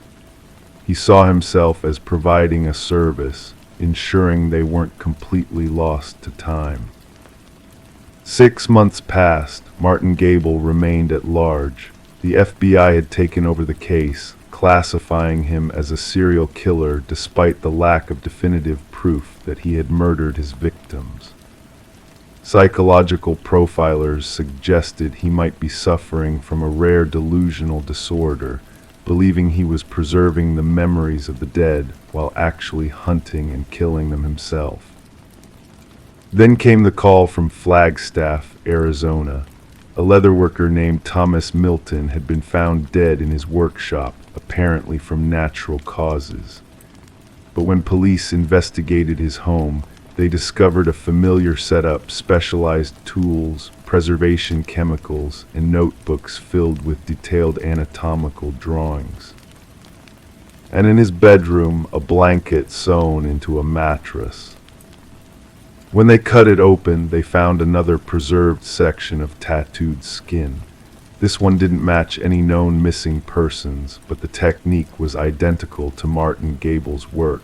DNA analysis revealed something unexpected. Thomas Milton was Martin Gable's uncle. He had taught his nephew the leatherworking trade and apparently much more. The investigation uncovered a disturbing possibility, that this practice might extend beyond two individuals, that Martin might be part of a network of like-minded collectors scattered across the country, sharing techniques and perhaps even specimens. To this day, Martin Gable remains at large. The 5 identified victims have never been found, leaving their families without closure. Occasionally, reports surface of mattresses with blankets sewn into them, discovered in abandoned properties across the country. Some contain preserved human skin, others are empty, prepared but unused. Detective Morales still keeps Martin's journal in her desk drawer. Sometimes, late at night, she rereads his final entry. "We are all collectors of something, memories, experiences, regrets. I simply make mine tangible. Look to your own collections before you judge mine. What do you preserve that should be let go? What memories do you stitch into the fabric of your life? We are not so different, you and I." The bed from Sycamore Lane remains in an evidence locker, the blanket still partially attached to the mattress, a reminder of the case that refuses to be closed and of the thin line between remembrance and obsession. Crime ate every time the door opened. He froze, ears flat, tail low, growling softly. It wasn't just fear, it was rage. When they finally investigated the room, they found claw marks on the walls, shredded curtains, and one word scratched into the underside of the desk: mine. Briarwood, Connecticut had always been a quiet town, the kind of place where people left their doors unlocked and kids played in the street until dusk. The Emerson family had lived in their colonial-style home on Maple Street for 17 years. Thomas and Diane, both in their early 50s, their 20-year-old daughter Melissa away at college, and Max, their 7-year-old golden retriever who'd never shown an ounce of aggression in his life. Until the new tenant moved into the renovated basement apartment. It was October 2023 when Daniel Cook answered the rental ad, a soft-spoken man in his mid-30s with wire-rimmed glasses and a neatly trimmed beard. He told the Emersons he was a freelance writer working on a novel. His references checked out. His credit score was impeccable. His smile was warm but somehow didn't quite reach his eyes, something Diane only realized in retrospect. He was perfect on paper, she would later tell Detective Sarah Lawson. Too perfect, maybe. That should have been our first warning. The basement apartment had its own entrance, but occasionally Daniel would come upstairs to use the laundry room or chat with Thomas about books. Max had always been friendly with visitors, excessively so, jumping and wagging, demanding attention. But with Daniel, it was different from day one. The first time they met, Max just stared, Thomas recalled, standing completely still in the hallway, watching Daniel's every move. We joked about it, said maybe Max was jealous. It wasn't jealousy, it was something else entirely. By December, the behavior had escalated. Max refused to go near the basement door. If Thomas or Diane approached it, he would whine anxiously, pawing at their legs, trying to pull them away. When Daniel's footsteps could be heard coming up the stairs, Max would retreat to the farthest corner of the house, trembling. We thought maybe Daniel had accidentally scared him, Diane explained. Or perhaps he was wearing a cologne that Max didn't like, we never imagined. Her voice always trailed off at this point in the story. What the Emersons didn't know was that Daniel Cook wasn't his real name.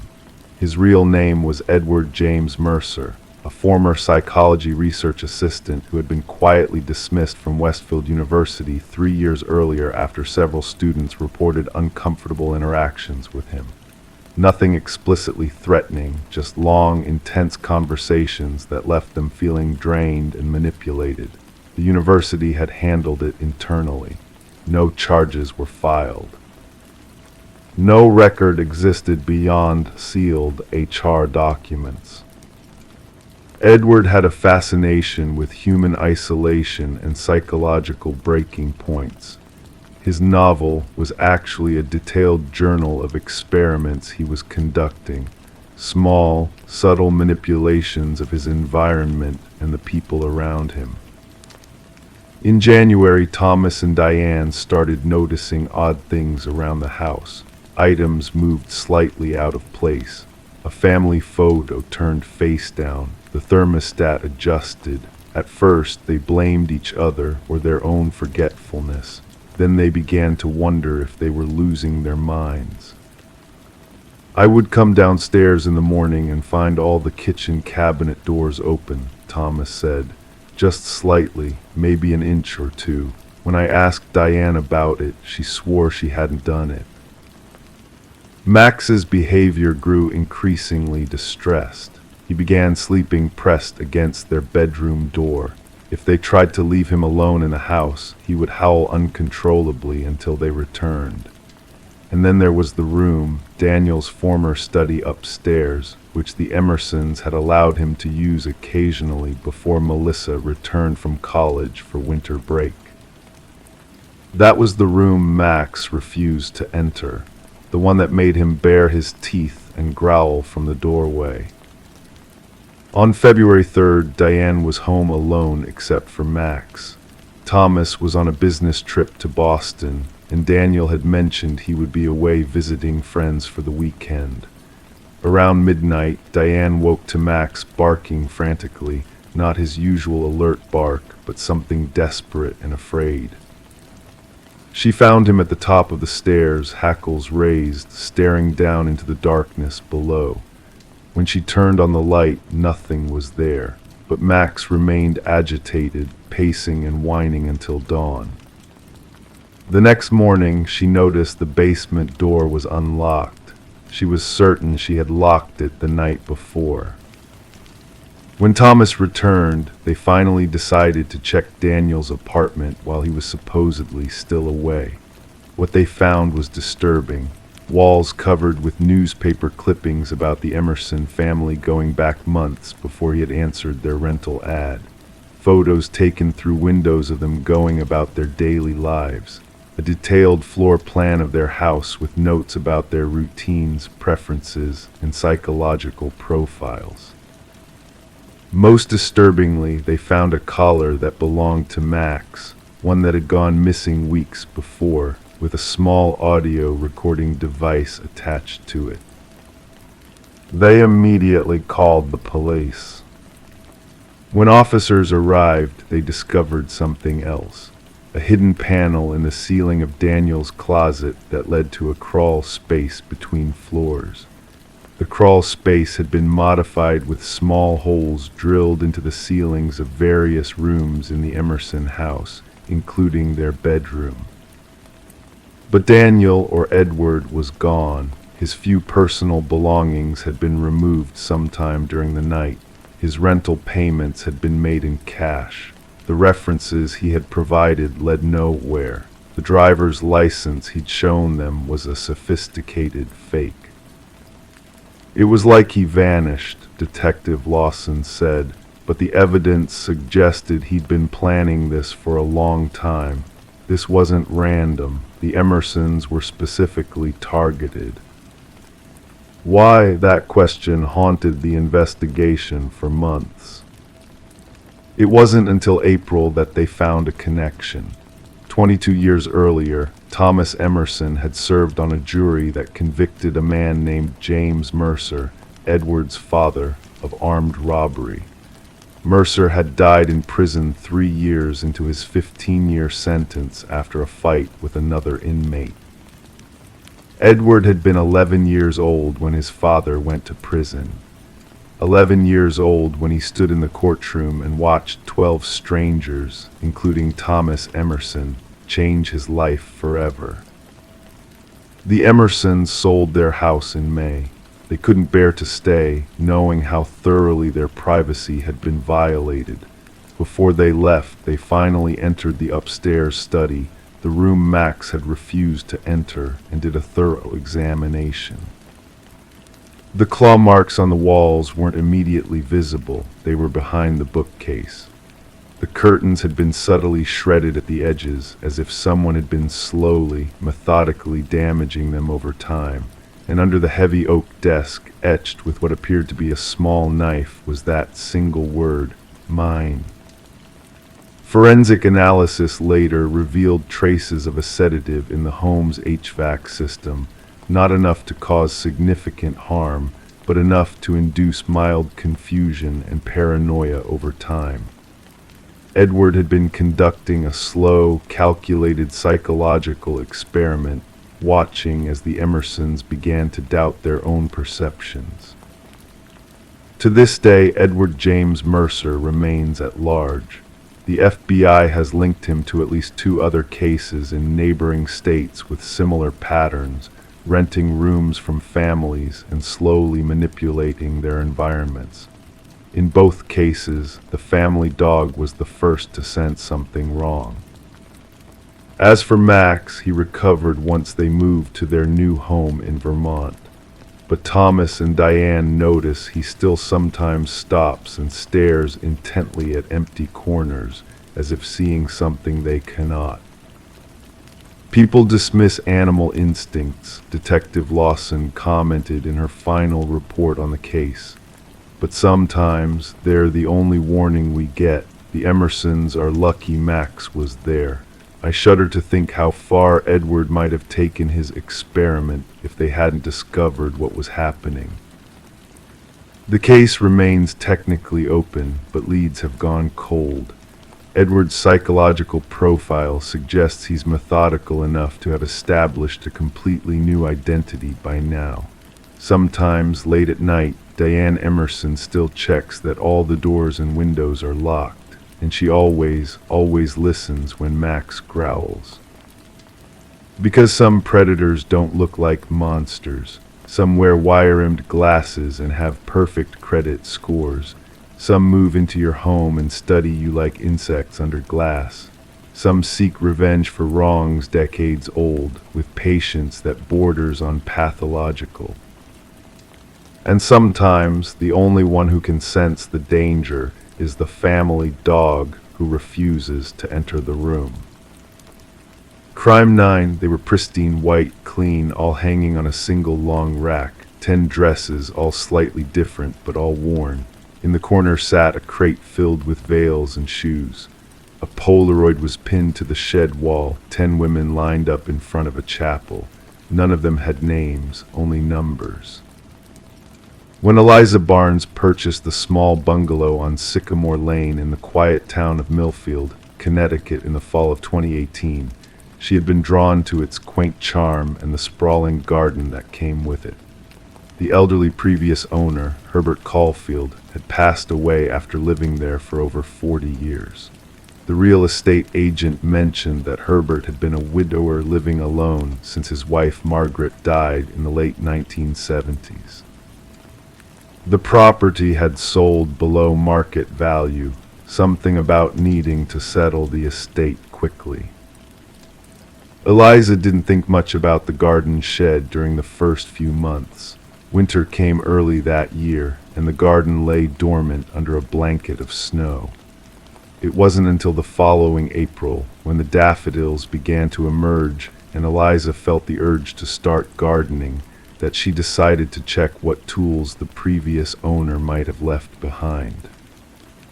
The padlock on the shed was old and rusted, but the key had been included in a set handed over by the realtor. It took some jiggling before the lock finally gave way with a reluctant click. The door creaked open, revealing a space much larger than it appeared from the outside. Dust particles danced in the shaft of afternoon light that spilled through the door. What Eliza saw made her breath catch in her throat. 10 wedding dresses hung on a metal rack that ran the length of the back wall. Each dress was meticulously preserved in clear plastic. They varied in style, some with lace overlays, others with beading or simple satin finishes, but all were unmistakably bridal gowns. What disturbed Eliza most was that they all showed signs of having been worn. Small dirt stains at the hems, slight discoloration around the waistlines, a missing button here and there. "Hello," Detective Morgan Ellis answered his phone on the third ring. It was nearly 8 p.m. and he had just settled down to watch the baseball game. The voice on the other end was female, trembling slightly. "I need to report something strange," Eliza said. "I found wedding dresses in my shed, 10 of them, and a photograph of women numbered." Ellis had been with the Millfield Police Department for 17 years. In a town of just under 12,000 people, serious crime was rare. Most of his work involved minor theft, domestic disputes, and the occasional drunk driver, but something in the woman's voice made him sit up straight. "I'll be there in 20 minutes, he said. As Ellis pulled up to the address on Sycamore Lane, he immediately recognized the house, Herbert Caulfield's place. The old man had kept to himself, rarely interacting with neighbors or venturing into town except for necessities. Ellis had spoken to him only once, years ago, about a noise complaint that turned out to be nothing. Eliza Barnes met him at the door, her face pale in the porch light. She led him through the house and out the back door, where a stone path wound through the garden to the shed. She handed him the key but didn't follow him inside. Ellis spent 45 minutes in the shed, examining each dress, the box of accessories, and the Polaroid photograph. The picture showed 10 women standing in front of what appeared to be a small country chapel. The building was white with a simple steeple, surrounded by pine trees. Each woman wore one of the dresses hanging in the shed. On the back of the photo, written in neat handwriting, "My brides, 1973-1982. What troubled Ellis most was the numbering. Each woman had a number 1 through 10 written carefully above her head. "Did Herbert Caulfield have any children?" Ellis asked Eliza when he returned to the house. "The realtor didn't mention any," she replied, wrapping her cardigan tighter around herself. "Just that his wife died a long time ago." Ellis nodded. "I'm going to need to bring some people out here tomorrow. Will you be home?" That night, Eliza couldn't sleep. She kept thinking about the dresses hanging silently in the dark shed at the bottom of her garden. Who were those women? Where were they now? The questions circled in her mind until dawn broke. By noon the next day, the small property was crowded with police vehicles. Forensic technicians carefully removed each dress, photographing and bagging them as evidence. Others combed through the shed, scanning the walls and floor for any trace evidence that might have survived the decades. Detective Ellis spent the morning on the phone, piecing together Herbert Caulfield's history. The man had worked as a janitor at Millfield Community College from 1970 until his retirement in 1995. His wife Margaret had indeed died in 1979 of cancer, according to her death certificate. They had no children. Herbert had no criminal record, not even a parking ticket. By the end of the week, the investigation had expanded. Police searched the entire property, bringing in ground-penetrating radar to scan the garden and beneath the house's foundation. They found nothing unusual. The shed revealed no hidden compartments or buried secrets. The dresses themselves yielded little information. They were all purchased from different bridal shops across New England between 1973 and 1982, according to the labels. No blood or other bodily fluids were detected. The shoes and veils showed similar signs of normal wear, nothing more. The breakthrough came from the photograph. An officer familiar with the area recognized the chapel as St. Mary's, a small church that had stood on the outskirts of nearby Winston County until it burned down in 1989. The church records had been moved to the county archives. Ellis and his partner, Detective Sarah Chen, spent 3 days going through marriage certificates from St. Mary's Church. They cross-referenced every wedding performed between 1973 and 1982 with missing persons reports from the same period. "I've got something," Chen said on the afternoon of the third day. She placed 10 files on Ellis's desk, 10 women who disappeared within 6 months of getting married at St. Mary's. The cases were never connected because they were spread across 5 different counties in 9 years. Ellis opened the first file. Judith Mayers, 23, married Michael Jennings on May 15, 1973. Reported missing by her husband on October 27, 1973. The investigation concluded she had likely left voluntarily, as some of her clothes and personal items were missing. The case was closed after a year. The pattern repeated through all 10 files.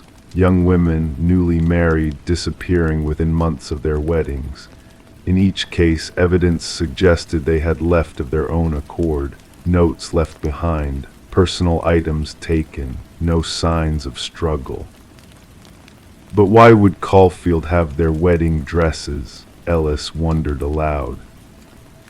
The answer came from a search of Herbert Caulfield's employment records. Between 1970 and 1983, he had worked weekend evenings as a janitor at St. Mary's Church to supplement his income. He was there for every wedding, Chen said quietly. He would have seen each bride. Further investigation revealed that Herbert had a second shed on a small piece of property he owned in the woods outside of town. Inside, they found journals, 10 of them, one for each woman. The entries detailed Herbert's growing obsession with each bride, how he would watch them from afar after their weddings, learning their routines.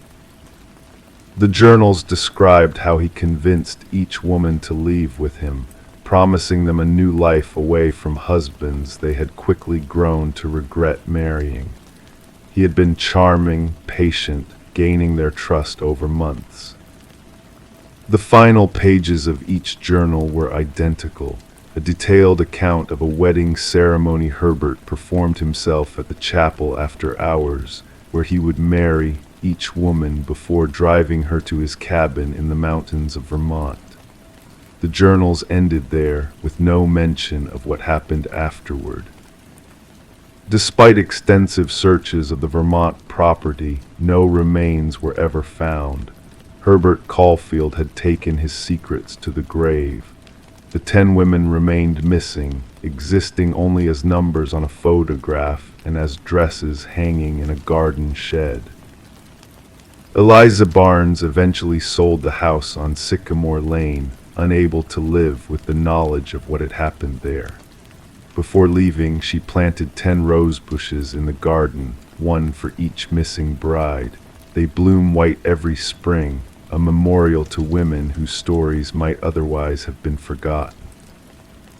The dresses now sit in evidence storage at the Millfield Police Department. Sometimes, late at night when the building is empty, officers swear they can hear the rustle of fabric, as if the dresses are stirring in the darkness, waiting for their owners to return. The case of the Sycamore Lane brides remains officially unsolved. Detective Ellis keeps the Polaroid on his desk, a reminder that some mysteries leave questions that hang in the air like whispers, present but just beyond our grasp. Story 10. The gentle current whispered secrets as it carried the water lazily that fateful morning, the surface like a polished mirror reflecting the hazy sunlight. The fisherman, his weathered hands gripping the oar, almost missed the curious sight of a lone suitcase bobbing near the shore. At first glance, it appeared as if someone had carelessly discarded a pile of worn-out clothes, but as he drew nearer, a putrid stench wafted towards him, thick and suffocating, impossible to ignore. The suitcase was adorned with chains, its once sharp edges now softened by the relentless caress of time and the elements. When the authorities pried open the rusted case, they were met not with garments, but with a macabre scene. Within its confines lay a tangle of dark hair, fingers frozen in a grotesque grasp of despair, and at the very bottom, a haunting note whispered chilling words, "This isn't the first." Detective Sarah Mercer, her features shrouded in a veil of contemplation, pressed a delicate handkerchief to her nose as she surveyed the somber tableau before her. The victim, a woman in her prime with midnight dark locks and skin now marred by the cruel touch of water, lay still as the medical examiner meticulously catalogued every detail, each movement methodical and precise as if performing a sacred ritual. What struck Mercer amidst the grimness was not the callousness of the disposal, but the eerie reverence with which the victim had been prepared, nails painstakingly manicured, hair recently styled, clad in garments that whispered of opulence and refinement. She was not just discarded, Mercer mused, her gaze following the gentle lapping of the water against the muddy shore. She was arranged, adorned. The victim was soon identified as Catherine Walsh, a successful real estate maven renowned for her prowess in selling luxurious properties to the elite. Divorced, childless, she dwelled in solitude within the confines of an upscale neighborhood. Her colleagues painted a portrait of a woman driven by ambition, meticulous in her ways, a mistress of privacy. The trail of breadcrumbs led back to her sleek, modernist abode, a sanctuary of pristine perfection where designer furniture stood sentinel in immaculate order, every surface gleaming with an almost unearthly polish. But in the midst of this flawless facade, a single anomaly beckoned, a drawer slightly ajar in her home office, revealing a hidden trove. Nestled within the drawer lay a weathered journal bound in rich leather, its pages a testament to a mind unraveling.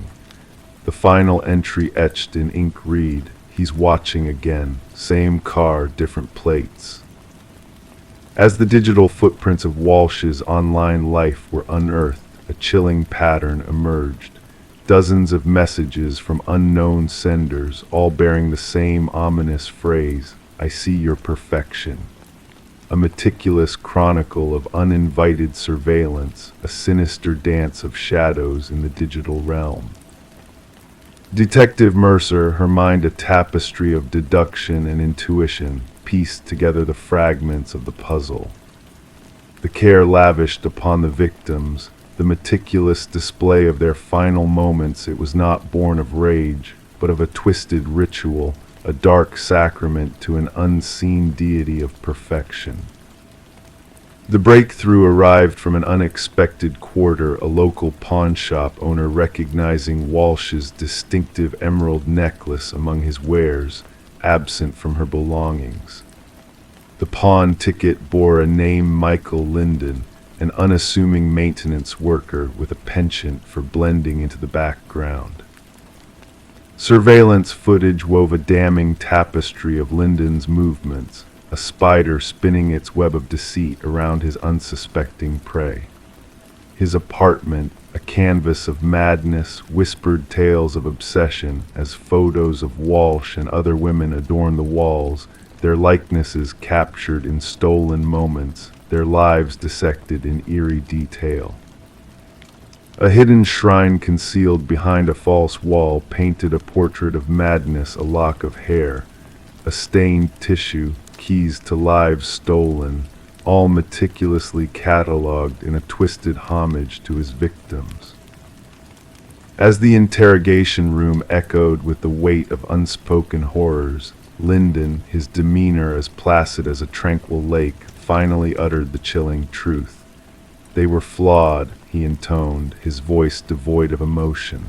Their perfection was a facade, a lie too cruel to endure.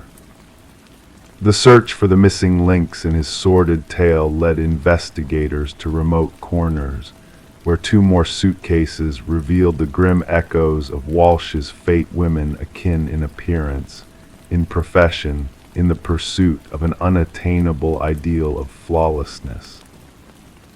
In the hushed courtroom, Linden sat unmoving, his gaze fixed on some distant horizon as the gavel of justice fell upon him, a life sentence, a penance without reprieve.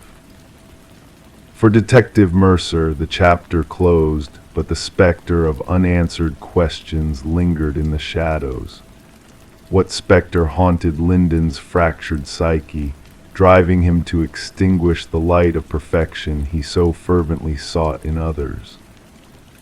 The river, ever the silent witness, continued its meandering journey downstream, carrying with it the remnants of a dark chapter now closed. But in the precinct on Mercer's desk, the chilling notebooks whispered of a truth too grim to ignore, a reminder that beneath the veneer of normalcy, beneath the facade of perfection, darkness may well lie in wait, a predator in plain sight, biding its time until the mask of flawlessness slips, revealing the yawning abyss beneath. Story 11, the mysterious box lay hidden beneath layers of forgotten items in the attic, a time-worn relic left behind by the house's former inhabitants. Among the dust and clutter, faded Polaroids revealed glimpses of joyful occasions, birthdays, family gatherings, moments frozen in time.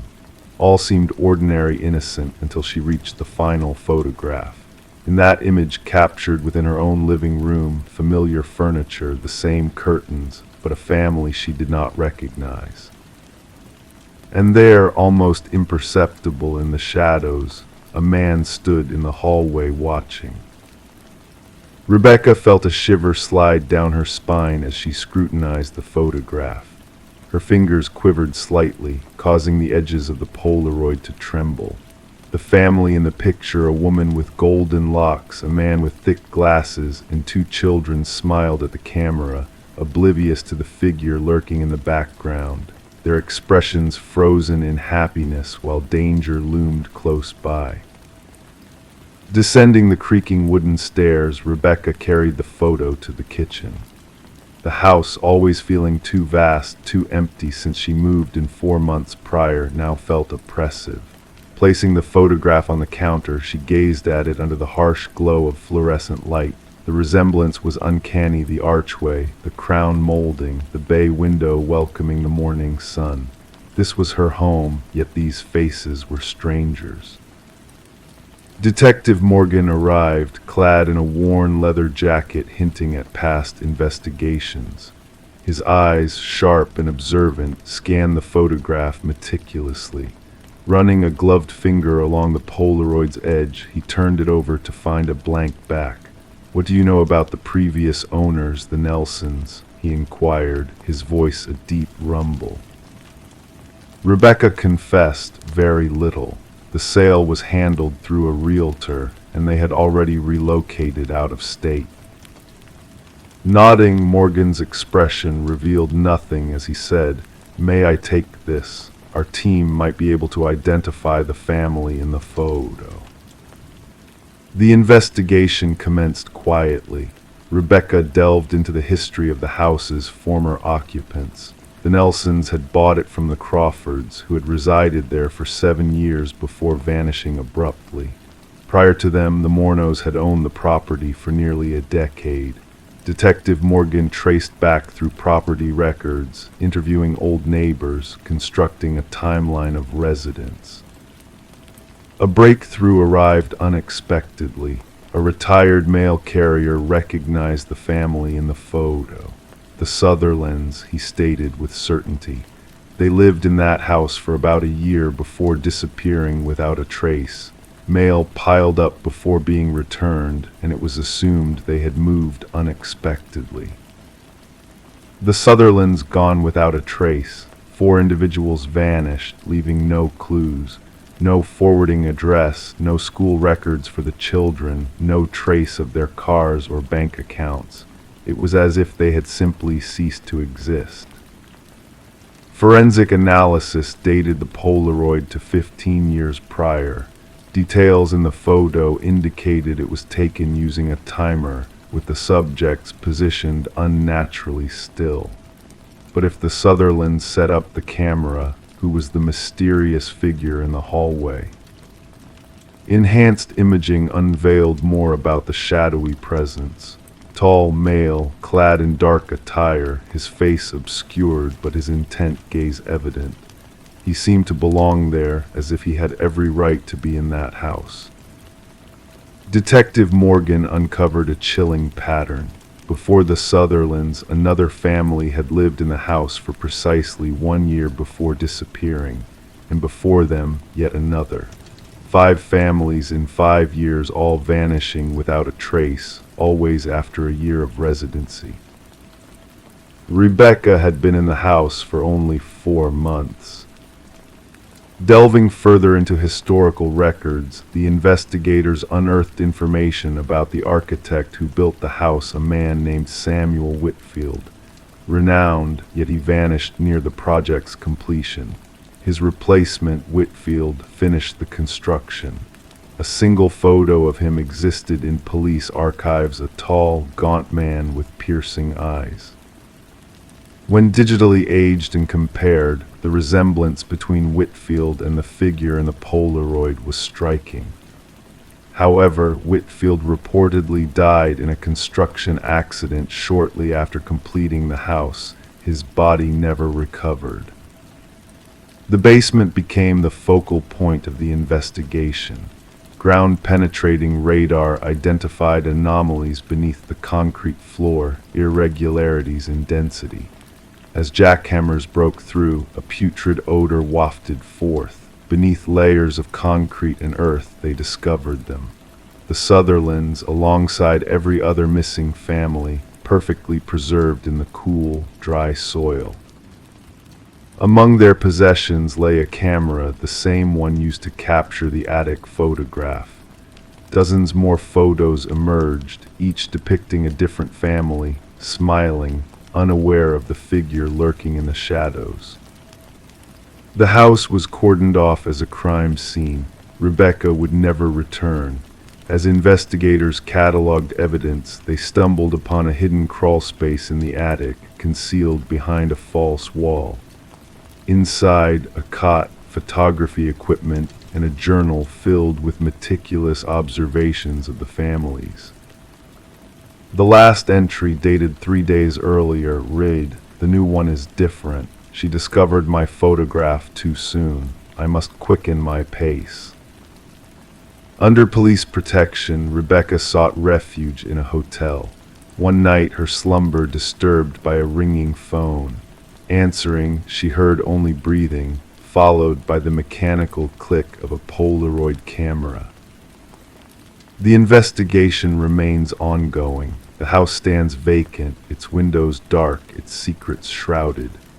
Samuel Whitfield's whereabouts remain unknown. Some believe he perished long ago, while others speculate he adopted a new identity elsewhere. And somewhere in a shadowed room, photos develop new families, new homes, new watchers in the dark. The only certainty, those unraveling the mystery of the man in the photograph, are now being watched themselves.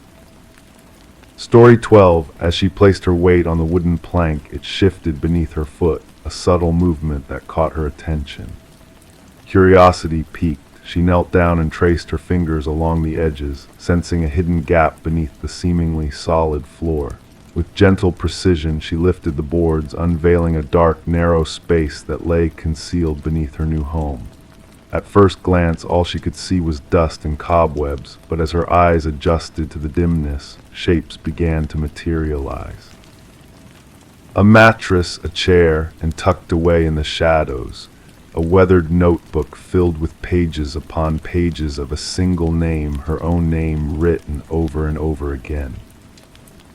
Standing behind her, Detective Morgan Reed observed Sarah Coleman peering into the abyss that had been lurking beneath her residence all along. Beyond the mere discovery of a secret room, Sarah's eyes betrayed a deeper fear, a violation of her sense of security, a sinister presence encroaching upon what was meant to be a fresh beginning. "Don't disturb anything," Detective Reed's voice was steady, commanding.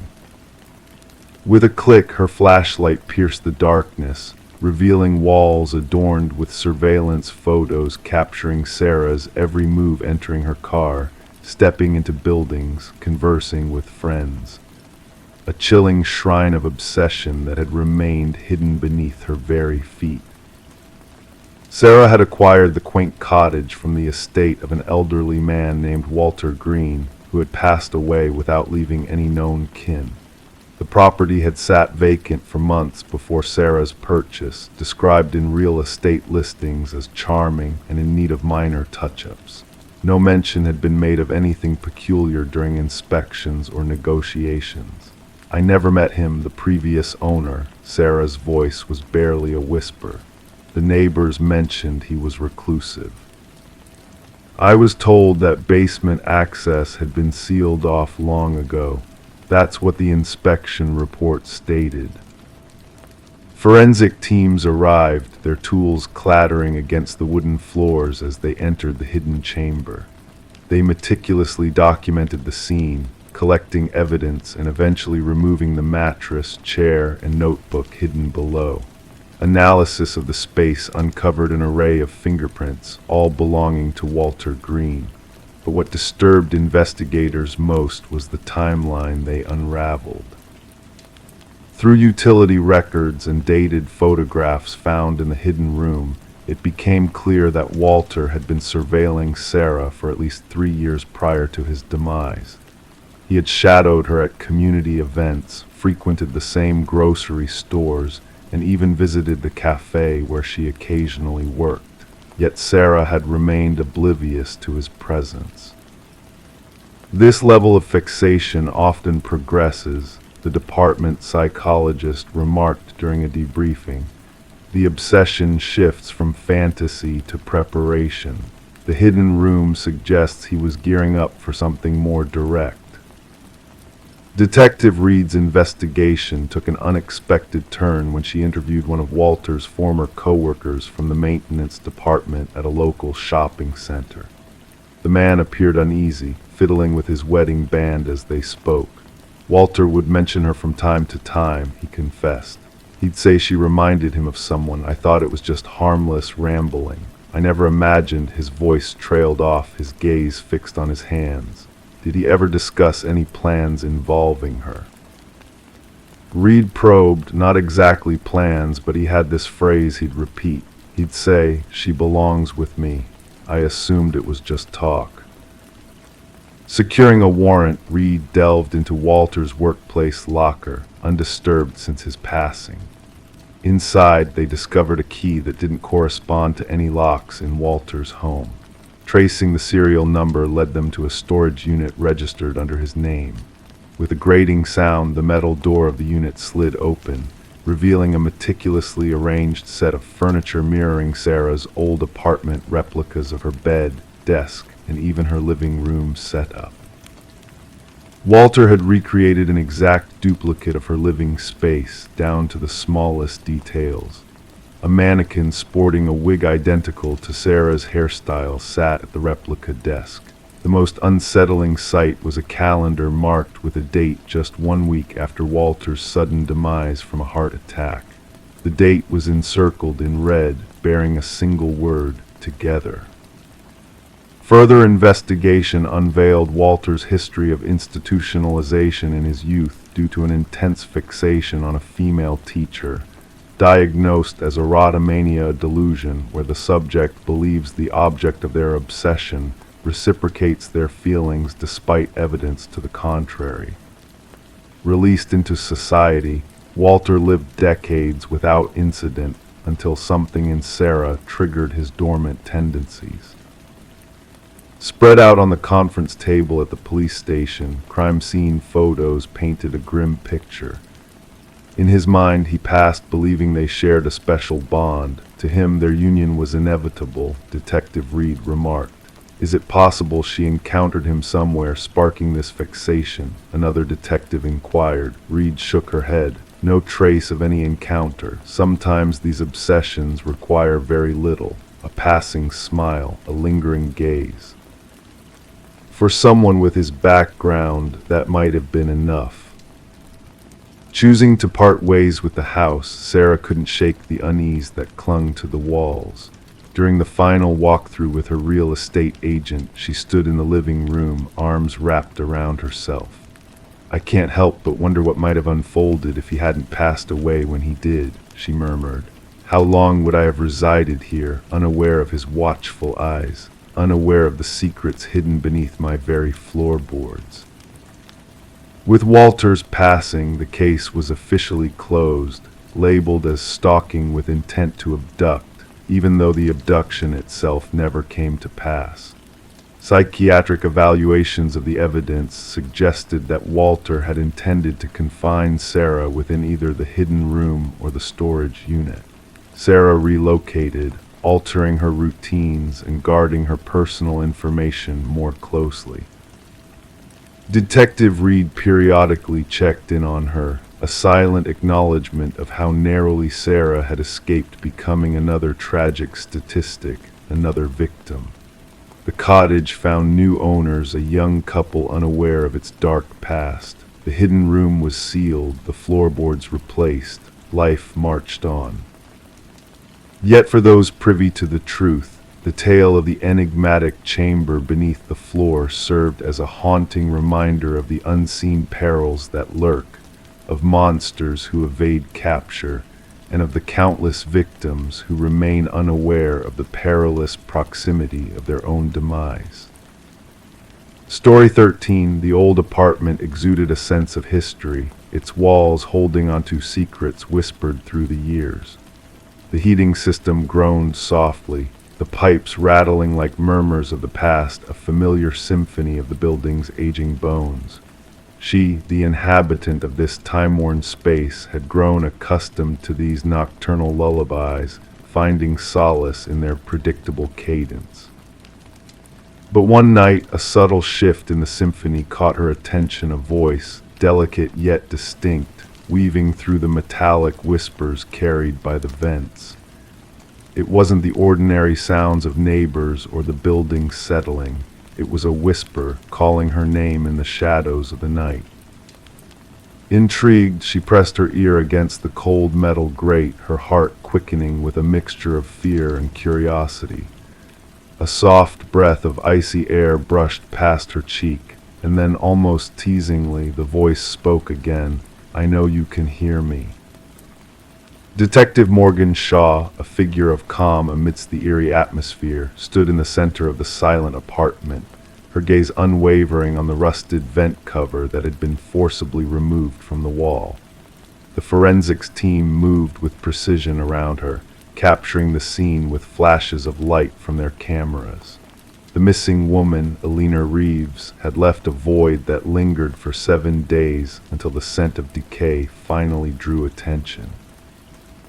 Officer Patel, his voice solemn, recited details from his notepad, painting a picture of a woman tormented by unseen forces. Alina had reported the whispers, the voices that haunted her through the vents, but her concerns had been dismissed as mere echoes of an old building settling into the night. Kneeling beside the vent, Shaw observed the telltale signs of struggle etched into the metal, deep scratches, like desperate pleas for escape. Fingernails, she realized, clawing from within, a silent cry for help trapped in the confines of the ventilation system. Alina, a beloved kindergarten teacher with a penchant for nurturing life, had left behind a room filled with traces of her existence: a neatly made bed, a forgotten mug in the sink, a chair positioned beneath the vent, as if waiting for a clandestine visitor to listen to the whispers in the walls. As the investigation unfolded, revealing eerie details that blurred the lines between reality and nightmare, Shaw delved deeper into Alina's world. The fibers in the vent matched her favorite cardigan, a fingerprint foreign to her lingered on the vent cover, and the haunting audio recordings from her phone spoke of a presence that whispered in the shadows, beckoning her closer. The history of the building unfolded like a sinister tapestry, each thread weaving a tale of tenants who had fled in fear, of voices that echoed through the walls, of a malevolent presence that lurked within the very structure itself. Harold Weber, the enigmatic building superintendent, emerged as a person of interest, his calm facade masking a darkness that seemed to seep from the very walls he tended to. A hidden passage concealed behind a loose tile in Alina's bathroom unveiled a chilling reality, a secret realm within the walls where someone had lived, watched, and whispered to unsuspecting victims. Shaw's pursuit of the truth led to Weber's lair, a meticulously organized sanctuary of voyeurism, where recordings and relics of past tenants bore witness to his twisted obsession. The arrest of Weber, his serene acceptance of his fate, sent shivers through those touched by his malevolence. His words, cryptic and chilling, hinted at a connection to something beyond comprehension, a bond with the building itself that whispered secrets to him in the dead of night. As the trial unfolded, the darkness that had permeated the old apartment cast a long shadow over the courtroom, exposing a predator whose twisted desires had driven him to manipulate, to deceive, to violate the sanctity of his victims' lives. The verdict, swift and damning, offered a semblance of closure to those haunted by the echoes of the past. Yet the building, now vacant and silent, bore the scars of its dark history. New owners came and went, their footsteps echoing in empty hallways haunted by whispers in the walls. The old heating system groaned, the pipes rattled, carrying with them a legacy of fear and uncertainty that lingered long after the last echoes of the past had faded into the night. Story 14. The worn envelope exuded a sense of history, its edges tinged with the passage of time, yet the stamp on it gleamed with fresh ink, a recent dispatch into the world. With a delicate touch, the detective unfurled its contents. A solitary sheet of paper emerged, bearing a message typed hurriedly in a font that danced unevenly across the page. "I am sorry for what I did." The paper felt strangely damp, and a scent of iron lingered, clinging to the fibers. Only upon closer inspection did the detective notice a reddish smear adorning the bottom edge, a dark revelation that whispered of secrets untold. Detective Sarah Morgan, with a practiced precision, secured the letter in an evidence bag, her gloved hands ensuring no trace was left behind. The forensics team's findings confirmed her suspicions. The crimson stain was indeed human blood, a chilling echo of an unsolved murder that had cast a shadow over the department for years. The victim, a young journalist named Rebecca Warren, had been discovered in her apartment, a canvas of stab wounds painting a gruesome picture. Her missing laptop and scattered notes hinted at a connection between her work and the violence that had shattered her life. Despite tireless efforts, the case had grown cold, a mystery unresolved. And now this cryptic letter had found its way to the police department, addressed simply to the Homicide Division. The scant fingerprints on the paper and envelope hinted at a careful sender, one who had taken precautions to conceal their identity. But the postmark offered a glimmer of hope, a slender thread to follow in the darkness. Morgan gathered her team in the dimly lit briefing room, walls adorned with the haunting imagery of crime scenes and dead-end lights. She affixed the image of the letter at the heart of the board, a silent challenge to the unknown perpetrator. "This changes everything," she murmured to the room, a quiet determination in her voice. "Our killer shows remorse." Detective James Chen, her steadfast partner in this grim dance, studied the letter with a furrowed brow. "Or perhaps it's a ruse, a twisted game meant to deceive us," he mused, his skepticism casting a shadow over the room. The forensics team traced the unique patterns of the typewriter to a long-forgotten model, a relic of the past with a tale of its own. Though rare, it was not beyond reach. They embarked on a quest, reaching out to antique aficionados and collectors across the land. As the investigation unfurled like a delicate bloom, they delved into Rebecca's world, a tapestry woven with threads of ambition and danger. Her editor painted a portrait of a relentless seeker of truth, unafraid to confront corruption head-on. Her latest assignment had thrust her into the heart of a family saga, a web of deceit and power. The patriarch's recent passing had sparked a feud among his heirs, each vying for a piece of the inheritance.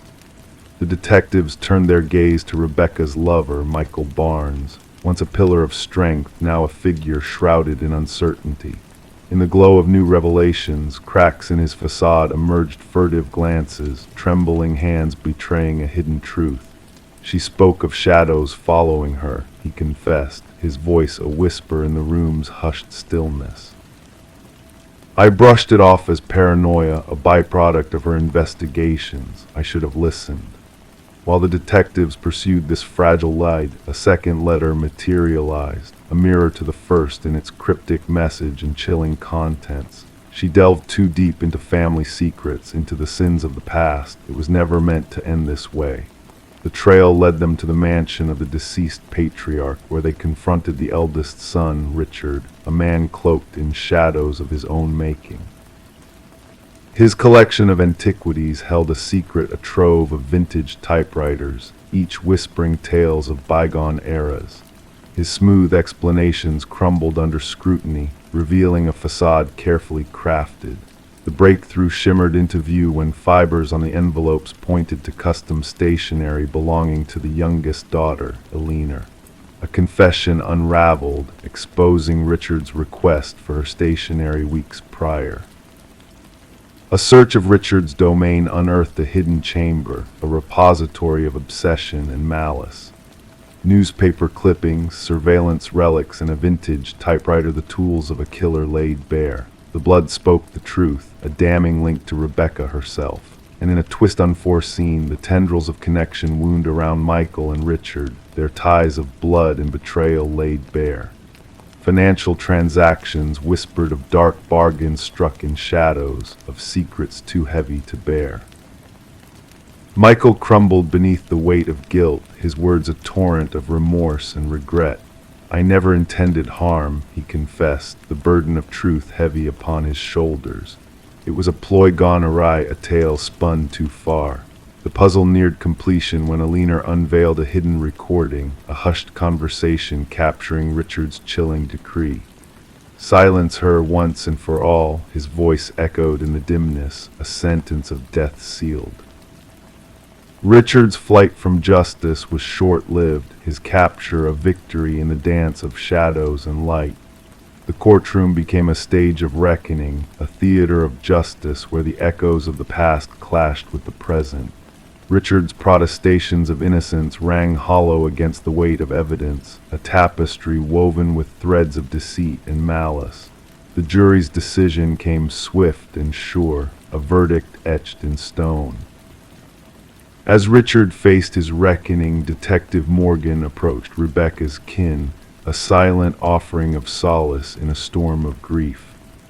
The letters, stained with blood and regret, found their resting place in the vault of evidence, a testament to the fragile threads that bind truth and lies.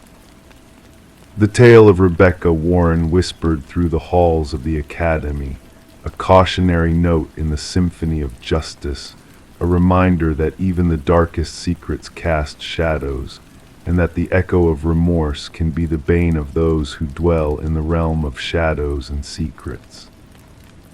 Story 15. In her reluctance, she ascended to the attic, compelled by a storm-induced leak in the roof. The neglected space was a realm of forgotten relics shrouded in layers of dust and webs.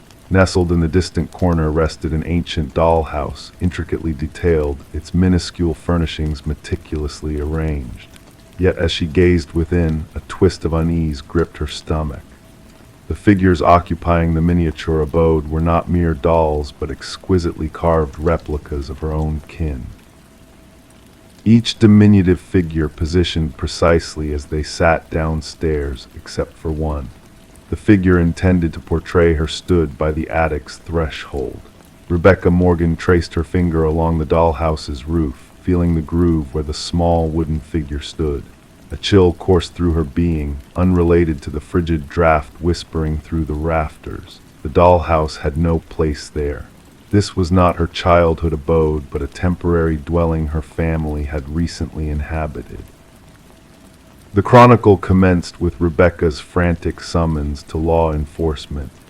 Authorities arrived at the suburban domicile to encounter a family in distress, clustered in their living space, refusing to venture upstairs. The lead investigator, Detective Sarah Harmon, initially dismissed their trepidations as an elaborate hoax or perchance the fanciful musings of a family acclimating to a new residence. "The precision caught my attention," reflected Detective Harmon in subsequent interviews. Each tiny figurine captured a distinct trait of every family member: the father's receding hairline, the son's hoodie, even the mother's small birthmark. The inquiry took a turn when forensic teams uncovered fingerprints on the dollhouse belonging to none of the family members. Even more disconcerting were microscopic cameras embedded in the eyes of every miniature figure, all linked to a sophisticated surveillance system concealed beneath the dollhouse itself. Scrutiny of the Morgan family's movements in the preceding days unveiled an unsettling pattern.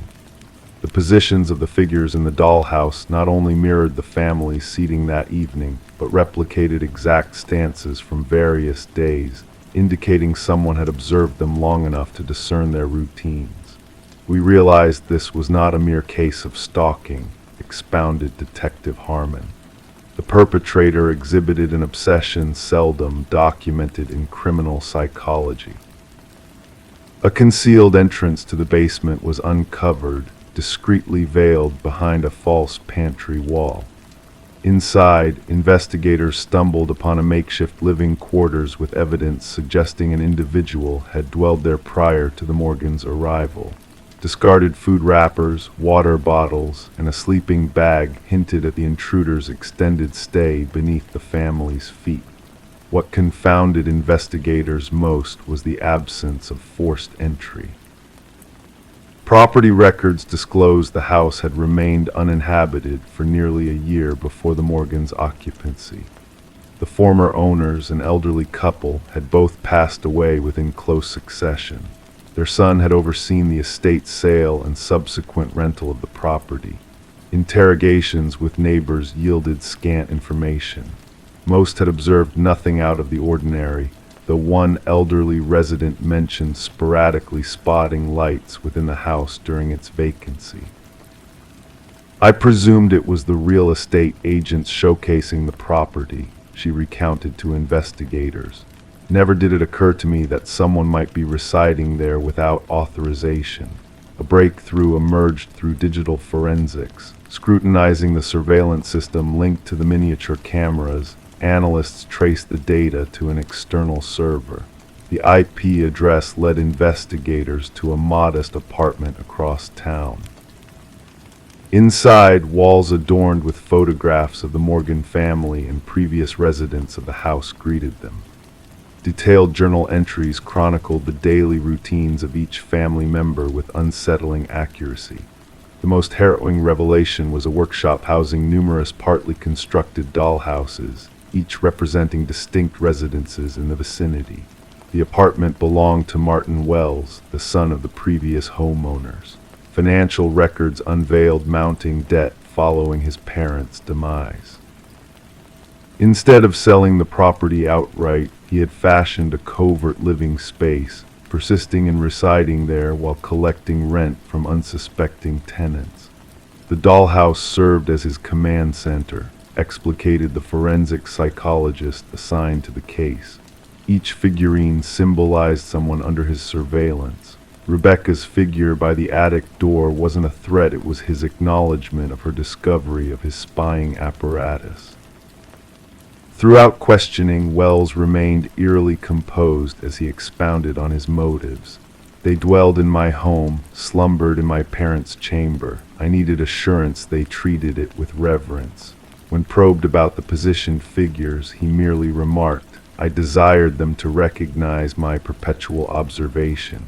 Psychological assessment divulged a convoluted case of possessive delusion. Wells grappled with the emotional fallout of losing his childhood abode and contrived an intricate system to retain dominion over it. The dollhouse became his conduit to possess both the property and its inhabitants. The Morgan family never set foot in the house again. Rebecca later recollected that the most haunting moment was not discovering the dollhouse but comprehending its implications. Someone had been surveilling us all along, scrutinizing our lives, reducing us to mere playthings. The genuine dread wasn't the dollhouse itself, it was realizing that in his perception, we were mere puppets to be manipulated and observed.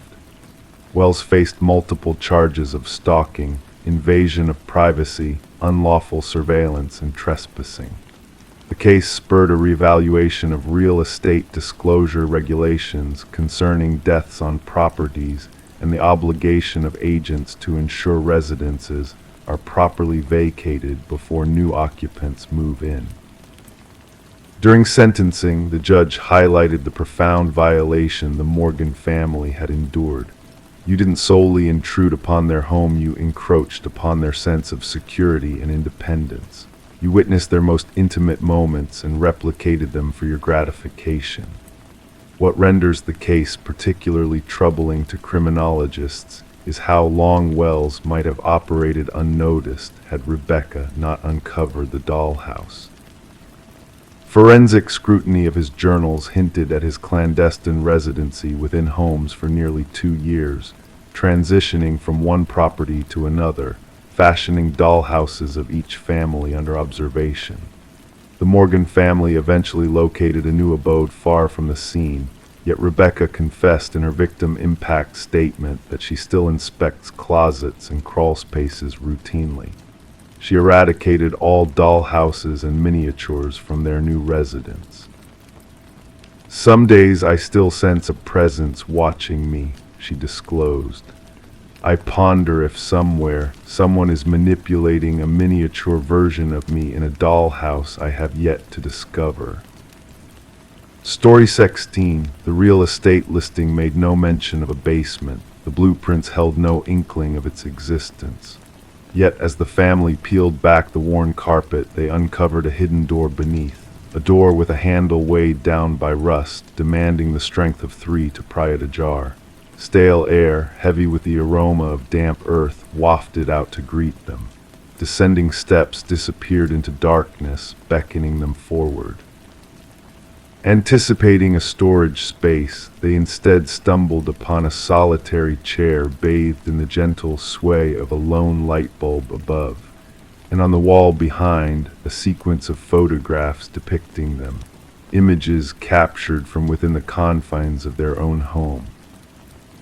The Mercer family had settled into the suburban abode amid the winter chill, when the shadows lengthened early and the skeletal trees loomed stark against the frosty sky. They had admired the 2-story dwelling with its weathered facade and creaking floorboards, believing it exuded character and a storied past. Little did they foresee the depth of history woven into the house's very foundation, or the unsettling collision it would have with their present. Detective Sarah Connors arrived at the scene alongside her partner, the crime scene unit already cordoning off the area with fluttering yellow tape. Mrs. Mercer's voice had quivered over the phone as she recounted the discovery beneath their living room floor. "We must document everything before anyone else descends," Connors instructed, slipping on latex gloves with seasoned expertise. The camera flashes punctuated the darkness as the forensics team meticulously documented the subterranean chamber. The wooden stairs groaned underfoot as they descended. The basement, compact in size akin to a standard bedroom, boasted concrete walls adorned in a flat gray hue. A solitary chair, anchored to the floor at the room's center, stood beneath the harsh glare of the bare bulb, casting eerie shadows that danced lazily in the unseen draft.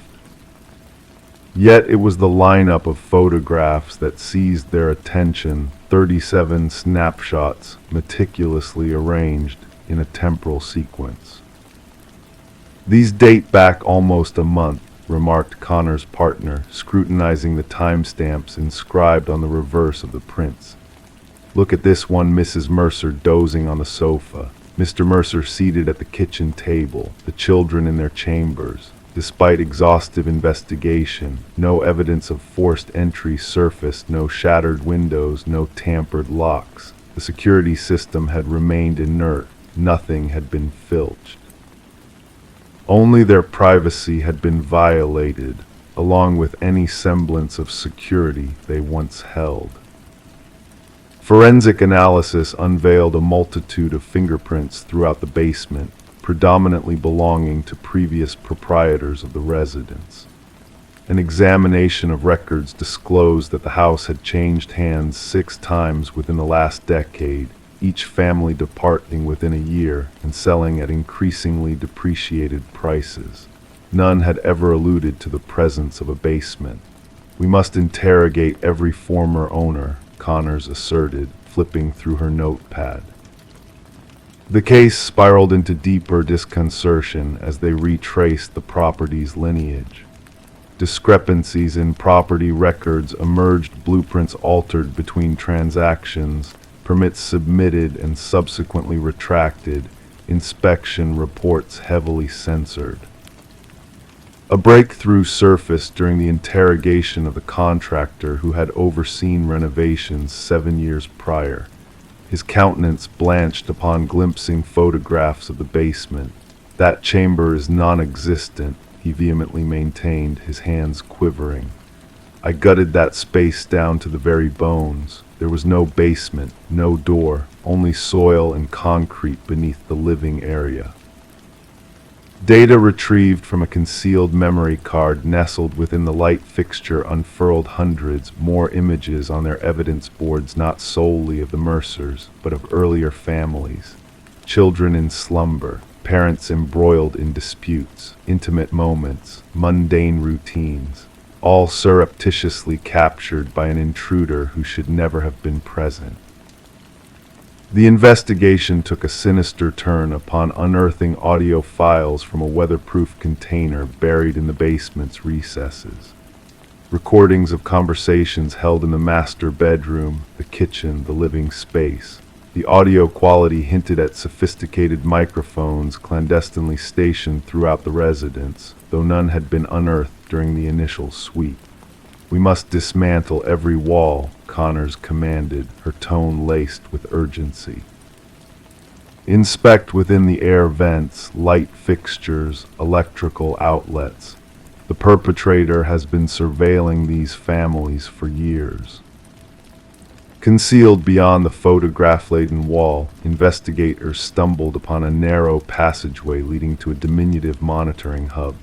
A desk, a chair, a laptop linked to an array of wireless cameras, and a journal, its pages brimming with meticulous observations concerning each family that had inhabited the house. Their routines, their timetables, their disagreements, their vulnerabilities. The script mirrored samples from the original builder of the property, a man by the name of Edward Kelvin. Records indicated his demise during the house's construction, a detail that grew increasingly dubious as the inquiry unfolded. No official death certificate, no documented funeral arrangements. Edward Kelvin had seemingly vanished from public archives. The journal's final entries spiraled into delirium. Phrases such as "they avert their gaze" and "they remain oblivious" recurred incessantly. The conclusive page bore a solitary sentence: "The subsequent family arrives on the morrow." Scrutiny of the fingerprints validated the detective's mounting suspicion. Edward Kelvin had never departed from the edifice he had erected. Instead, he had retreated into the concealed recesses, fabricating a labyrinth of observation points from which to surveil the families who believed themselves sole occupants. The manhunt extended over 3 days. They unearthed him ensconced within a crawl space amid the upstairs bedrooms, his physique sinewy and attenuated, acclimated to navigating the narrow passages he had fashioned within the walls. His eyes blinked in the glare of the flashlight beams, unaccustomed to direct illumination. During interrogation, Kelvin expatiated on the families as if they were players in his private drama. He delineated watching them with the detached precision of a scientist cataloging specimens. He had refrained from physical contact, abstained from theft, refrained from overtly meddling in their lives. He had solely observed, recorded, noted. "They extended me an invitation," he elucidated to the investigators, his voice gentle and rational. "They affixed their signatures to the documents. They became mine." The psychiatric evaluation ascertained Kelvin's severe delusions, wherein he perceived himself as a custodian of the domicile rather than an interloper. The families were but transient occupants in what he perceived as his enduring abode. The Mercer family forsook the property, leaving behind their possessions, salvaging solely what could fit within their suitcases. The house languished in vacancy as the judicial process unfolded. The trial unveiled the full expanse of Kelvin's surveillance network, hidden chambers accessible solely via crawl spaces, observation points interwoven into the structure itself, all meticulously devised prior to the initial brick being laid. The domicile had been crafted from its inception as a voyeuristic apparatus, its residents unwitting participants in Kelvin's fixated documentation. Upon the jury's pronouncement, Kelvin betrayed no reaction. He had already withdrawn into the labyrinth of his psyche, where he could still navigate unseen through the passageways of the residents now existing solely in memory. The property was eventually razed, the earth beneath exhumed and sealed. Yet for the families who had resided there, the transgression endured. They remained haunted not by what had been pilfered from them, but by what had eluded their awareness, watching, eavesdropping, recording their most intimate moments from within walls they had entrusted to shield them. Occasionally, in hushed instants, they found themselves casting glances at air vents, light fixtures, the junctures where walls met ceilings, pondering if they were genuinely unaccompanied now, pondering if they ever truly had been. Story 17. The young couple who had just moved into the old Victorian manor saw the crackling intercom as a quirky relic of the past. It whispered mysteriously late at night, a forgotten feature of the house. One evening the husband, compelled by curiosity, pressed the button, and a chilling whisper echoed through the speaker. "Why did you come back?" Startled, he turned to his wife, only to hear her deny ever speaking those words. The manor, surrounded by ancient oak trees, stood as a blend of old charm and modern comfort. Daniel and Meredith Parker had been drawn to its history, unaware of the secrets hidden within its walls. When Detective Sarah Reeves arrived at the property in response to a potential break-in, she sensed there was more to the story than a mere intrusion. Daniel, with a haunted look in his eyes, recounted the strange occurrences with the intercom to Detective Reeves. His wife, Meredith, sat tense and silent, holding a mug of tea that grew cold in her hands. She revealed that while renovating the kitchen pantry, they had uncovered a hidden compartment behind a wall where a weathered journal belonging to a woman named Alina was found. The journal revealed Alina's fears of her husband Vincent's intentions to harm her, with the final entry dated 30 years ago, hinting at a tragic end to her story. Further investigation confirmed the existence of Vincent and Alina Blackwood, the previous owners of the manor. Vincent had sold the house after Alina's disappearance, but no trace of her had ever been found. As forensic teams excavated the property, they unearthed human remains buried beneath the garden shed. The skeleton, identified as Alina Blackwood, bore signs of violence leading to Vincent's arrest. In a chilling confession, Vincent admitted to silencing Alina through a calculated murder, weaving a web of deception to cover his tracks for decades. The trial exposed Vincent's cold-hearted manipulation, and he was sentenced for his crimes. Daniel and Meredith, shaken by the dark history of their home, decided to sell the manor. Before leaving, they held a solemn memorial for Alina, finally giving her the peace she had been denied for so long. The next owners, unaware of the house's grim past, removed the old intercom system during renovations. Workers reported hearing strange whispers and static during the process, attributing it to mere interference. Detective Reeves, reflecting on the case, knew that the house itself had played a role in revealing the truth, earning the name "the house that answered back" among law enforcement circles.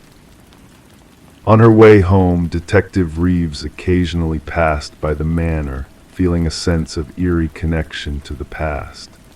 She never stopped, but as she slowed down, she could almost hear faint whispers carried on the wind, a reminder of the haunting tale that had unfolded within the walls of the old Victorian manor. Story 18. The fresh occupants believed it was merely peeling wallpaper, but as they delicately stripped it away, the hidden layers beneath whispered a different tale. Scrawled in ink repeatedly was a name. The identical name sprawling across every inch of the wall, etched in frantic, uneven script, It wasn't the name of the former proprietors. It wasn't recorded in any archives. However, upon searching it online, they stumbled upon a solitary result, a missing persons case from ages past. And the eerie twist, the woman in the photograph bore an uncanny resemblance to the one who had handed them the keys to the house. Michael and Sarah Klein had no immediate plans to revamp the Victorian-era dwelling. The enchanting old abode came at a surprisingly affordable price, and the prior owner, a reserved, graceful woman with silver-streaked dark hair, had appeared eager to sell, mentioning her relocation across the country. The couple felt drawn to the home's distinctive charm, its ornate woodwork and soaring ceilings whispering tales of yesteryears. It all began with a simple water stain in the master bedroom. Sarah noticed a yellowish blemish spreading across the floral wallpaper. When Michael pressed his fingertips against it, the paper crumbled, unveiling another layer beneath. Intrigued, they gingerly peeled back the damaged section. The initial layer unraveled outdated paisley patterns from what they presumed was the 1970s. Underneath that, striped paper from a bygone era. Yet as they persisted, an unexpected revelation surfaced within the third layer. Writing, dark ink on faded beige paper. Not random scrawls, but a name, Alina Winters, repeated endlessly, the handwriting growing increasingly frantic and erratic along the wall. "Who is Alina Winters?" Sarah murmured, her fingers tracing the frenzied script. The discovery left them unsettled. That night, Michael sat at their kitchen island, laptop aglow, scouring property records. The house had changed ownership multiple times over the years. No trace of Alina Winters appeared in any documentation. The woman who had sold them the house was identified as Margaret Cavendish. Sarah joined him, clutching a coffee mug. Try searching solely the name. The internet quest yielded scarce results until they unearthed an archived newspaper article, digitized from microfiche. Alina Winters, age 27, reported missing during the winter months. The monochrome photograph depicted a young woman with dark locks and distinctive eyes that mirrored those of Margaret Cavendish, the woman who had passed on the property to them. "This article dates back 30 years, Michael murmured, his voice barely audible over the hum of the refrigerator. Margaret would be about the right age now, but Sarah swallowed hard. The missing woman never received closure, no body discovered, no suspects named. Their intrigue morphed into an obsession. Sarah reached out to the previous homeowners, tracing back through county records. The renovation endeavors paused as they dedicated evenings to their makeshift investigation. They learned that Margaret Cavendish had held ownership of the house for a mere 7 months before selling to them, an anomaly considering the extensive paperwork and inspection process they had endured. The retired detective assigned to the cold case had long departed. When Michael managed to track him down, the man immediately recalled the case. His voice crackled over the speakerphone as he recounted the investigation. Alina Winters was reported missing by her roommate. No signs of a struggle at her apartment, her abandoned car located near the highway. The case turned icy swiftly, no witnesses, no evidence of foul play, just vanished. Michael hesitated before inquiring, "Did you ever interview a Margaret Cavendish?" Silence lingered heavily on the line. "No, the name doesn't ring a bell." "Why?" When they elucidated their discovery and shared photos of both women side by side via email, the retired detective pledged to make some inquiries. Within days, a detective from the current force made contact, seeking permission to scrutinize the wall. Their abode transformed into an active investigation site. Forensics teams meticulously documented and removed segments of the wallpaper. Analysis disclosed that the ink dated back approximately 30 years. Handwriting experts juxtaposed the wall inscriptions with samples of Alina's handwriting from old journals provided by her family. The findings proved inconclusive. Meanwhile, Sarah stumbled upon a concealed space beneath the floorboards in the bedroom closet. Inside lay a driver's license belonging to Alina Winters alongside several other identification cards bearing different names. All displayed the same visage with subtle discrepancies: hair color, eyeglasses, expressions. The ultimate ID: Margaret Cavendish, aligned with their home seller.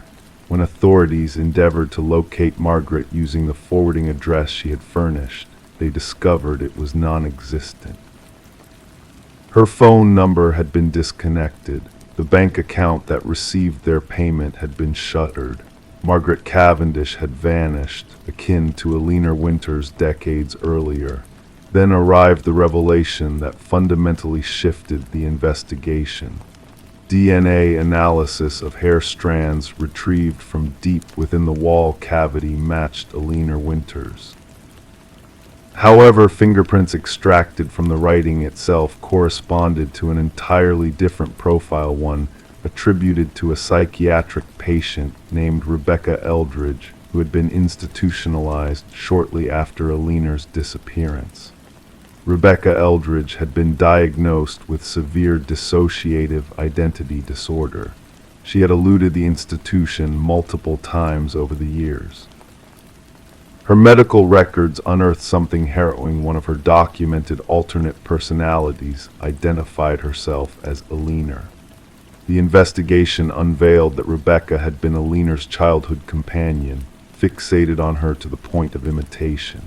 When Alina rebuffed her increasingly unsettling advances, something within Rebecca shattered. She had assumed Alina's identity literally and metaphorically, and crafted an intricate network of personas to sustain the charade.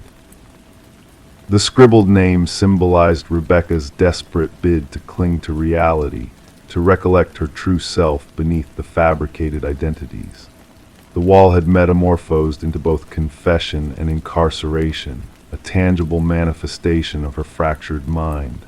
Sarah and Michael observed from their front porch as forensic teams excavated specific sections of their backyard, guided by ground-penetrating radar that had detected anomalies beneath the surface.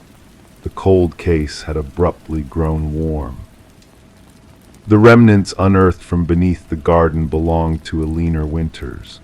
Rebecca Eldridge, known to Michael and Sarah as Margaret Cavendish, was eventually apprehended attempting to cross the border with yet another identity. Confronted with evidence, the personality posing as Margaret crumbled, and another surfaced, one who admitted to slaying Alina in a fit of jealousy. The names on the wall had functioned as both tribute and admission of guilt, inscribed by a fractured mind striving to retain shreds of truth despite itself. For Alina's family, justice arrived 3 decades belatedly. For Michael and Sarah, their idyllic home turned infamous, a footnote in true crime annals, forever remembered as the residence where the walls themselves divulged a dark secret. Story 19: Reflections of Deception. She wiped away the steam clinging to the mirror, gazing at her own reflection. Everything appeared normal at first glance, her features in place, her attire unchanged. Yet a subtle unease crept over her as she continued to peer into the mirror. A flicker of movement caught her eye, a presence not of her own making. And when she turned away, a chilling revelation awaited. Her reflection lingered, observing her every move. Thus began the enigmatic ordeal of Rebecca Thorne, unfolding in the quiet solitude of her modest apartment nestled within a tranquil suburban enclave. Known for her meticulous nature and reserved demeanor, Rebecca led a life of routine and precision as a data analyst for a local firm. Never did she imagine she would unknowingly become the focal point of a perplexing enigma that would bewilder investigators and haunt the community for years to come. The first signs of disturbance manifested innocuously: a subtle rearrangement of objects within her living space. A coffee mug shifted to a different shelf, books realigned, her toothbrush displaced. Initially attributing these anomalies to fatigue-induced oversight, Rebecca overlooked the peculiar occurrences as mere figments of a fatigued mind engrossed in the monotony of work. Detective Marion Shaw's involvement was sparked when Rebecca, after enduring weeks of unsettling incidents, finally reached out to the authorities. Initially deemed a matter more suited for mental health services than law enforcement, the puzzling nature of Rebecca's distress left Shaw intrigued yet cautious. No signs of forced entry, no missing items, just a pervasive sense of unease that pervaded Rebecca's sanctuary. However, the turning point arrived with the enigmatic incident involving the bathroom mirror. In a subsequent encounter with the authorities, Rebecca recounted the disconcerting event in vivid detail, an eerie spectacle of her reflection exhibiting autonomous movement, an unsettling sensation of perpetual observation. This time, tangible evidence accompanied her account, a security camera trained on her front door. The footage unearthed a revelation that sent shivers down the spines of even the most seasoned officers, a doppelganger of Rebecca, identical in appearance, effortlessly gaining entry to her abode using a key while she was miles away at her workplace. The authenticity of the footage was verified, ruling out any semblance of tampering or digital manipulation, leaving investigators grappling with the enigma of a meticulously crafted facsimile of Rebecca. As the investigation delved deeper, forensic scrutiny revealed a perplexing absence of foreign DNA within the apartment, with fingerprints tracing solely back to Rebecca. Neighbors attested to witnessing nothing out of the ordinary, merely observing Rebecca's customary comings and goings. A neighbor's anecdote of a peculiar encounter with Rebecca further fueled the enigma, hinting at a meticulously orchestrated mimicry with sinister undertones. Rebecca's documentation of the escalating disturbances unveiled a crescendo of unsettling alterations within her living space: vanished food, inexplicable online searches, and eerie selfies on her phone bearing uncanny resemblances yet devoid of her recollection. The eerie photographs depicted a distorted version of herself, her visage subtly askew, hinting at a nefarious intent to undermine her identity. A breakthrough emerged when a recurring pattern was discerned within the surveillance footage, an insidious infiltration that coincided with Rebecca's anticipated absences for prearranged engagements. The revelation pointed to a meticulous observer, well-versed in Rebecca's routines, orchestrating a calculated facade to infiltrate her existence surreptitiously. A forensic psychologist shed light on the chilling prospect of a fixation case, an individual consumed by an obsessive desire to assimilate Rebecca's persona, driven by a fractured psyche fixated on embodying her essence. The inquiry homed in on a former colleague, Lily Winters, whose erratic behavior post-dismissal and unsettling correspondence with Rebecca hinted at an unsettling fixation bordering on obsession. Upon securing a warrant to search Lily's residence, investigators unraveled a disturbing tableau, a meticulously curated replica of Rebecca's sanctuary, replete with clandestine surveillance materials capturing her every move. The meticulously crafted facsimile of Rebecca's life within Lily's domain, complete with meticulous mimicry and eerie documentation, painted a harrowing portrait of an identity consumed. The discovery of sophisticated replication tools, coupled with cryptic journal entries hinting at a sinister convergence of identities, underscored Lily's insidious intent to supplant Rebecca entirely. However, Lily's abrupt disappearance upon the brink of apprehension left a lingering sense of foreboding, signaling the commencement of a twisted metamorphosis poised to overwrite Rebecca's existence. The disquieting denouement unfolded as a security breach at Rebecca's erstwhile workplace unveiled a chilling reality, a flawless impersonation of Rebecca accessing the premises, delving into her confidential files with alarming precision. The revelation crystallized the haunting truth. Lily hadn't fled. She had seamlessly assumed Rebecca's identity, usurping her life while the true Rebecca sought refuge in seclusion. A nationwide manhunt ensued for Lily Winters, the enigmatic architect of duplicity, perpetuating the enigma of her elusive existence. Rebecca, safeguarded in an undisclosed location under continuous surveillance, embarked on a journey to forge a new identity, leaving behind the specter of her former life entwined with Lily's insidious presence. Detective Shaw, bearing witness to the enigmatic convergence of two eerily similar personas, preserved a poignant reminder of the perilous allure of stolen identities. The haunting visages of Rebecca Thorne and Lily Winters, eternally entwined in a macabre dance of deception, served as a sobering testament to the sanctity of individuality, a reminder that one's essence is a precious commodity, coveted by those who seek to erase it in their relentless pursuit of assimilation. Story 20. In the quiet town, there was a house at the edge of the woods that nobody talked about. It stood solitary, its windows darkened, its porch worn down by time. No one laid claim to it. No one could recall its builder. But when a group of hikers ventured too close, they stumbled upon something peculiar, names carved into the wooden siding, etched deeply like ominous messages. At the very bottom of the list, fresh and untouched, was a name unfamiliar to any of them.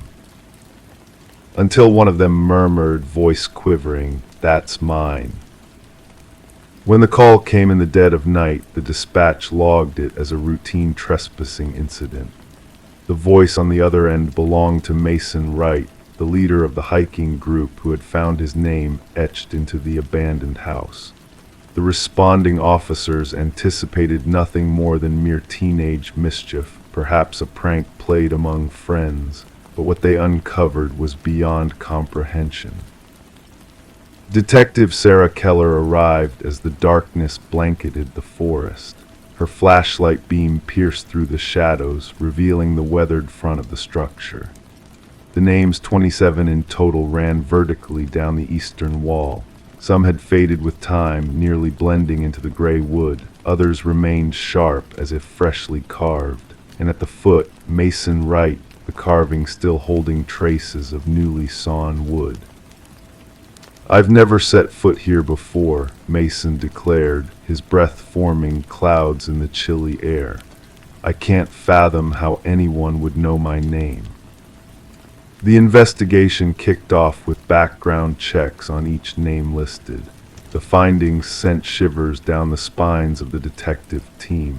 Every name belonged to an individual reported missing over the past 4 decades. Some cases had gone cold. Others remained open, but all shared a chilling similarity: the persons had vanished while hiking alone. Forensic experts meticulously photographed each carving, documenting the varying depths, techniques, and weathering patterns. The oldest name, Rebecca Hansen, aligned with a missing persons case from 37 years back. The case files recounted a young woman who had ventured into those woods and never returned, with search parties finding naught but a lone hiking boot by a stream. Detective Keller extensively interviewed Mason. His narrative stayed unwavering.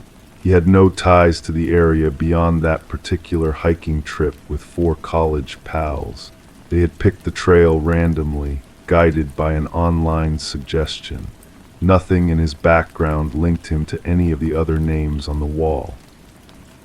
The focus of the investigation shifted to Mason's companions. Emily Chen, the group's photographer, provided snapshots taken throughout their hike. Upon scrutinizing the images, analysts noticed something unsettling: a blurred figure lurking in the background of 3 separate photos. The silhouette resembled a tall, slender man, always partly obscured by trees. "We never spotted anyone else on the trail," Emily insisted. "We would have remembered." Detective Keller ordered a search of the house's interior. Despite appearing deserted, dust coating every surface, furniture in disarray, a disturbing sight awaited in the basement. Personal belongings of the missing hikers were neatly arranged on wooden shelves. Watches, backpacks, cameras, wallets, each item labeled with a corresponding name from the exterior wall. The evidence team worked systematically, recording every piece.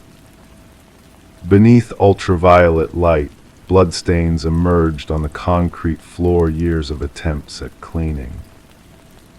Although ground-penetrating radar revealed no buried bodies beneath the house, cadaver dogs repeatedly alerted near the back of the property where the forest thickened. As the scrutiny heightened, Detective Keller observed peculiar behavior from Mason Wright.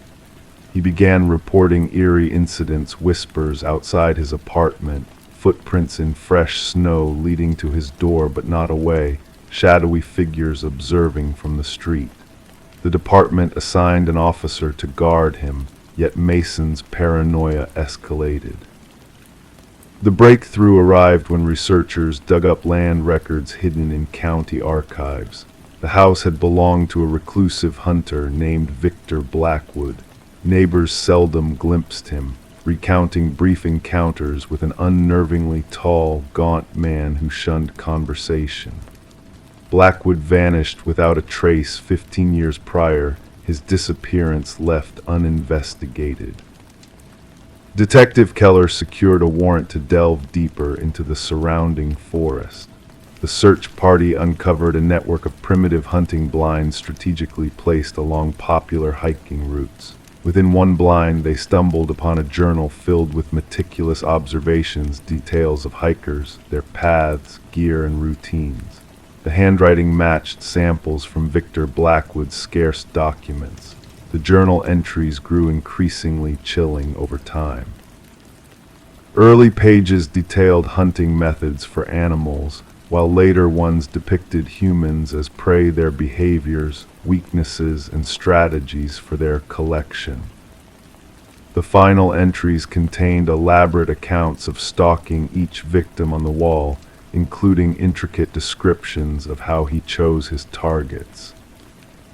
The manhunt for Blackwood spanned multiple jurisdictions. Helicopters equipped with thermal imaging scanned the forest. Tactical units combed through every cave and ravine, but the suspect remained elusive.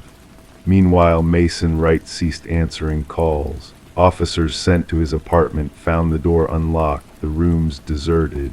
On his bedroom wall, freshly carved, was a single line: "The hunter becomes the hunted." The search for Mason persisted for weeks with no success.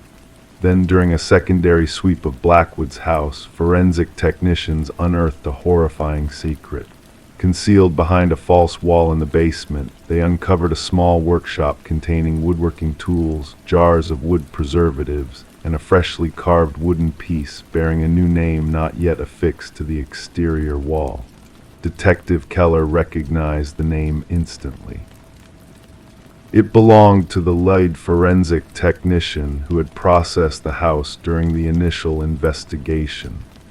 The technician had called in sick that morning and couldn't be reached by phone. Authorities established a continuous surveillance perimeter around the house.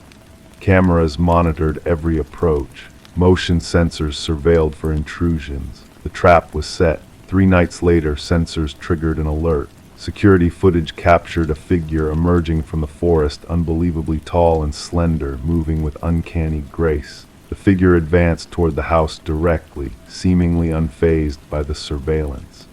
As tactical teams closed in, the cameras briefly lost connection. When the system restored, the figure had vanished. To this day, the house remains under constant watch. Mason Wright and the forensic technician were never located. The investigation endures, with fresh resources allocated as similar disappearances surface in other wooded areas. The names on the wall have become a legend among law enforcement. Some officers shun mentioning them aloud, others steer clear of the case entirely. and local hikers now steer clear of the house, fearful that speaking of it might somehow add their names to that dreadful list, the names unspoken by anyone. Story 21. The apartment had sat in silence for many moons, devoid of life and light. When the new occupants crossed its threshold, they expected nothing more than the embrace of dust particles and perhaps the remnants of forgotten furniture. Yet one door stood stubbornly closed, its secrets locked away from prying eyes. It was a closet, its contents a mystery hidden behind an impenetrable barrier. The landlord, with a heavy heart, forced the door ajar, anticipating only old coats or discarded trinkets. But what they discovered sent shivers down their spines. The walls bore witness to a silent agony, etched with deep, uneven scratches that spoke of a struggle against unseen forces. And nestled in the corner, like a relic of bygone days, lay an ancient flip phone, its once vibrant battery now a mere whisper of power save for the solitary unread message that lingered on the screen. Detective Morgan Shaw, a seasoned investigator of the macabre, felt a chill dance down her spine as she surveyed the haunting scene before her. It wasn't the absence of blood or overt violence that unsettled her, but the silent plea echoed in those desperate scratch marks, a tale of confinement and desperation. "We need forensics on site immediately," she instructed her partner, Officer Reed, who diligently captured the haunting marks for posterity. "And fetch me the records of the previous tenants." The message on the abandoned phone pierced through the silence with a simple yet ominous declaration. "I know what you did." The landlord, a man of nervous disposition and perpetually damp palms, stammered out a tale of the previous tenant's sudden departure, leaving behind unpaid rent. A young woman kept to herself, left without a word about 6 months past, he muttered, his gaze skirting the dreaded closet. "She never caused no trouble." Forensics unearthed a chilling revelation within the scratch marks, traces of multiple blood samples, most belonging to a single individual presumed to be the missing tenant, Emma Caldwell, a 28-year-old who had vanished without a trace. Yet amidst the familiar DNA, 2 others lurked in the shadows. One remained a mystery, unclaimed by any database. The other belonged to a man long believed to be deceased for over 2 years. "This defies all reason," Shaw murmured, her gaze fixed on the perplexing report. Derek Mercer, a convicted criminal presumed dead, now left his mark on the walls of Emma's prison. Emma's dwelling whispered tales of an interrupted existence, unopened mail, a forgotten coffee mug, a bed meticulously made. Her phone records painted a portrait of fading connections, with calls to her sister abruptly ceasing and a flurry of unknown numbers preceding her disappearance. Her sister mentioned a mysterious boyfriend, Officer Reed relayed. No name, just descriptions of intensity and privacy. As the pieces of the puzzle slowly fell into place, a sinister pattern emerged. Surveillance footage captured a shadowy figure, disguised in a baseball cap, following Emma into her abode one fateful night. The revelation came with the discovery of partial fingerprints on the closet's doorknob belonging to none other than the supposedly deceased Derek Mercer. He staged his own demise, Shaw concluded. But for what purpose, and what ties him to Emma? The enigmatic DNA sample led them down a dark path to another missing soul, Lynette Porter, vanished without a trace years prior. Her description matched that of a visitor spotted at Emma's residence by vigilant neighbors. Shaw pieced together the fragments of the puzzle, tracing a web of deceit and darkness. A car linked to Mercer's family frequented Emma's neighborhood, its driver bearing a striking resemblance to the elusive Derek.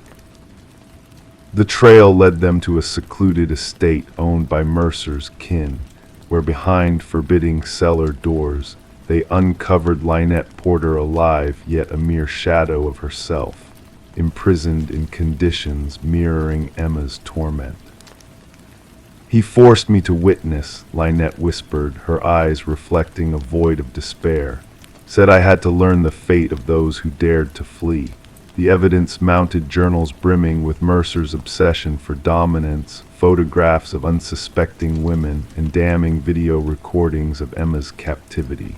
She thought to expose me, Mercer's voice echoed in the recordings. No one unravels my secrets. The hunt for Derek Mercer spanned realms, a shadow cast across jurisdictions. While the authorities pursued justice, the profilers delved into the depths of Mercer's twisted psyche. His desires transcended mere murder. He reveled in the agony of confinement, in the slow erosion of hope within confined spaces. As they finally apprehended him at a bus terminal, Mercer clutched a new identity and a ticket to an unknown shore. In his possession, a roll of duct tape, a blade of hunting, and a snippet of news detailing Emma's vanishing act. During interrogation, Mercer exuded an eerie calm, a tranquility that belied the darkness within. She penned that message herself, he claimed of the phone.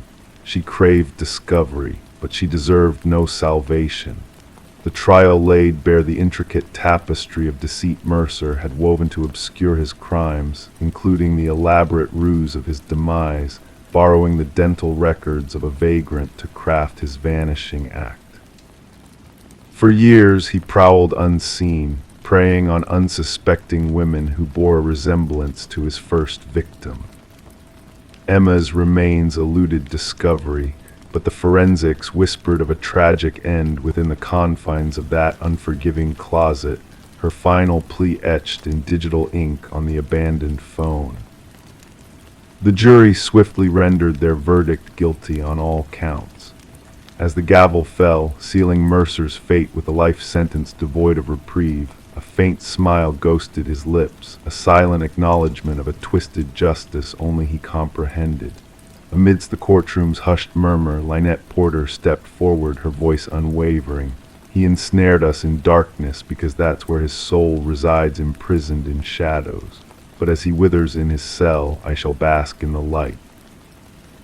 The case reshaped investigative protocols, emphasizing the importance of scrutinizing relationships and delving into the hidden corners of rental properties. Detective Shaw preserved the closet door from Emma's abode, a tangible reminder that true horror often lurks not in crimson stains, but in the desperate marks of a soul battling to endure. Story 22. The aged apartment possessed its idiosyncrasies, pipes that groaned, floorboards that creaked, but the new resident sensed that what she heard wasn't mere normalcy. The footsteps, too steadfast, too purposeful, emanated from above, deliberate and slow, yet she resided on the topmost floor. One evening she summoned the courage to tap the ceiling with a broomstick. The sound ceased. A pregnant pause ensued. Then a solitary knock reverberated from within the ceiling. Sarah Coleman chose not to disclose the incident of knocking to anyone. She convinced herself it was the building settling, or perhaps a small creature that had infiltrated the attic space. Even as the footsteps persisted night after night, she adjusted, increasing the volume of her television, donning headphones to sleep, anything to drown out the methodical footfalls traversing her ceiling in the shadows. Detective Morris was introduced to the apartment when a maintenance worker stumbled upon a concealed crawlspace during routine repairs. By chance, the worker had removed a portion of drywall in the hallway outside Sarah's apartment to rectify a water leak. Behind it, he unearthed a narrow passage that defied the building plans. As he shone his flashlight within, the beam illuminated a makeshift living area, scattered food wrappers, discarded water bottles, a soiled blanket, and a small notebook. The building superintendent promptly contacted the authorities. Detective Morris, accompanied by his partner Detective Rivera, arrived to find the maintenance worker pallid and trembling. "Someone has been dwelling in the walls," he muttered incessantly. "Someone has been observing." The notebook contained meticulous observations of Sarah Coleman, her daily routine, her visitors, her dinner choices, her television preferences, her shower timings, her sleep patterns. The script commenced neatly but spiraled into chaos towards the final pages, with peculiar symbols adorning the margins. The subject no longer responds to my cues, the concluding entry read. She has elected to disregard me. No one disregards me. Forensic teams combed the crawl space and uncovered fingerprints that matched no records in any database. A labyrinthine network of passages integrated into the walls and ceilings of the building was revealed, some dating back decades per structural analysis. The passages linked to 5 different apartments, but culminated in observation points minute apertures camouflaged as fixtures or minor damage in only one, Sarah Coleman's. The investigative team interviewed current residents, none of whom reported anything out of the ordinary beyond the customary apartment noises. Previous residents narrated a contrasting tale. 3 former occupants of Sarah's apartment recounted feeling watched or hearing inexplicable sounds. One had vacated after a mere fortnight. None had articulated their encounters, apprehensive of sounding paranoid. A breakthrough emerged when forensics unearthed minute blood spatter in one of the crawl spaces. DNA analysis traced it to Martin Weaver, a former resident who had vanished without a trace 4 years earlier. His family had filed a missing persons report, but the case had grown cold. He had resided in the apartment directly beneath Sarah's. Detective Morris revisited Martin's disappearance. According to neighbors, Martin had bemoaned noises emanating from above his apartment. He had confronted the tenant residing above him at the time, a reticent individual named Edward who kept to himself. Shortly after, Martin disappeared. Edward vacated the following month, leaving no forwarding details. Investigators scrutinized Edward's rental history and unearthed a pattern. He had inhabited 6 distinct apartment buildings over 2 decades. In each instance, he had requested top-floor units, forged minimal social connections, and eventually departed unannounced. A neighbor from his 3rd abode recalled him as intense and recollected his frequent complaints about requiring silence. Property records divulged that Edward had procured remote rural land. Upon arrival, investigators stumbled upon a cabin adorned with photos and notes. Images of residents from various apartment buildings, among them Sarah Coleman and Martin Weaver. Schematics of ventilation systems and structural vulnerabilities. Detailed diaries chronicling observations of the specimens and maintaining the habitat. At the cabin's heart stood a corkboard bedecked with newspaper clippings. Missing persons reports, 6 of them, all former residents from buildings where Edward had resided. Deep grooves scarred the wooden floor beneath the board, suggestive of something heavy dragged repeatedly. Behind the cabin, cadaver dogs guided investigators to a freshly disturbed patch of soil. Excavation uncovered human remains, and then another grave, and another.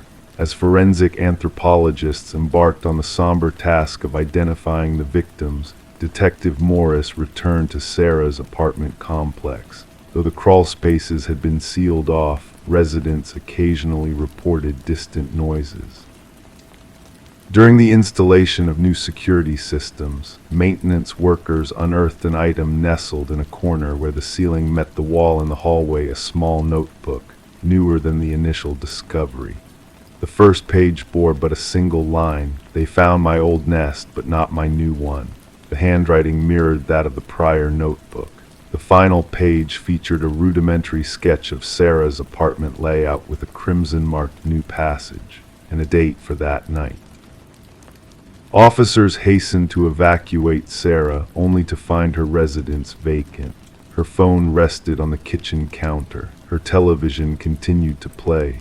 Her shower streamed. In the bathroom, the mirror fogged and then cleared, unveiling a message inscribed by a finger on the glass. "Look up."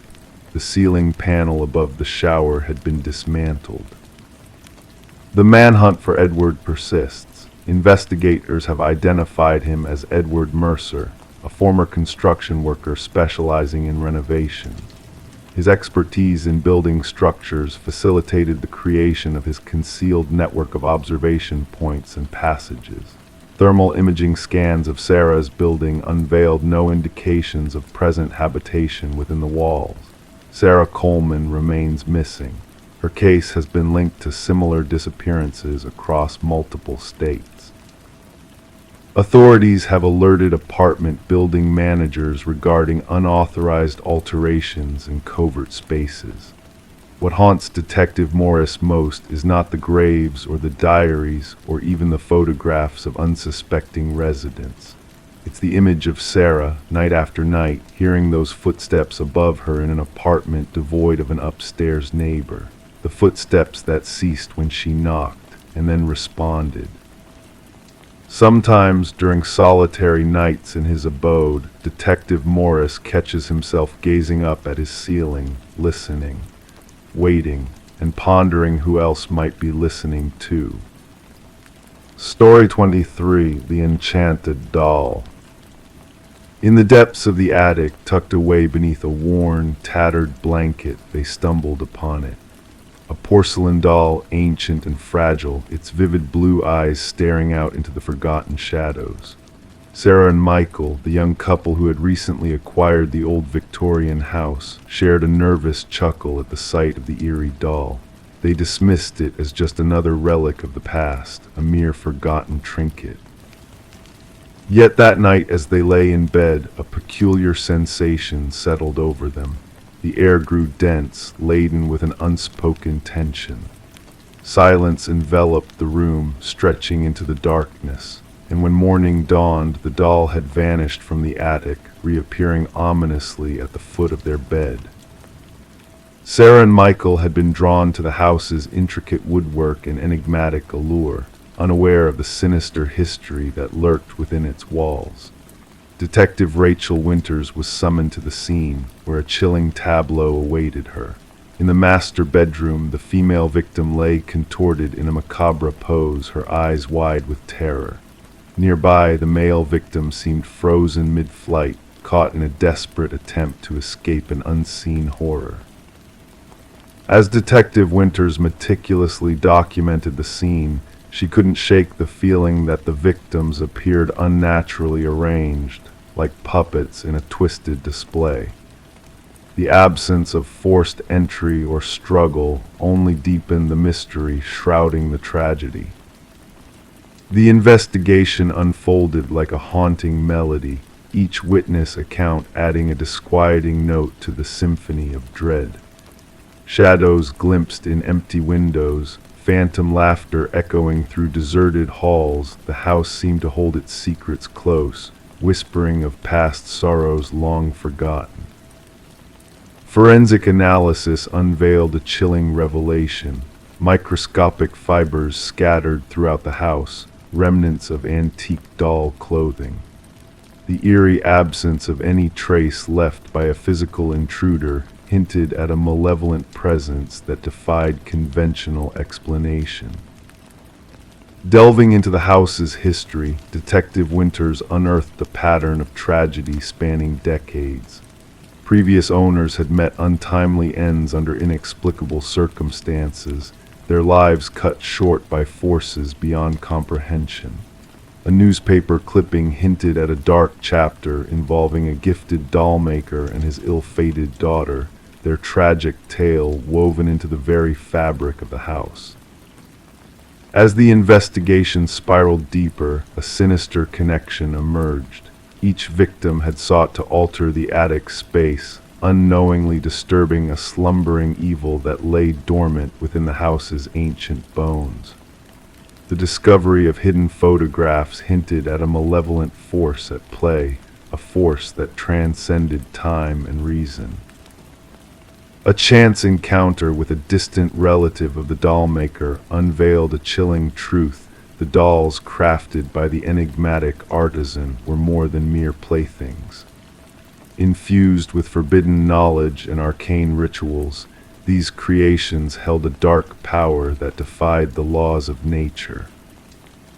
The case took an unnerving turn as the doll mysteriously vanished from police custody, leaving behind a trail of bewilderment and uncertainty.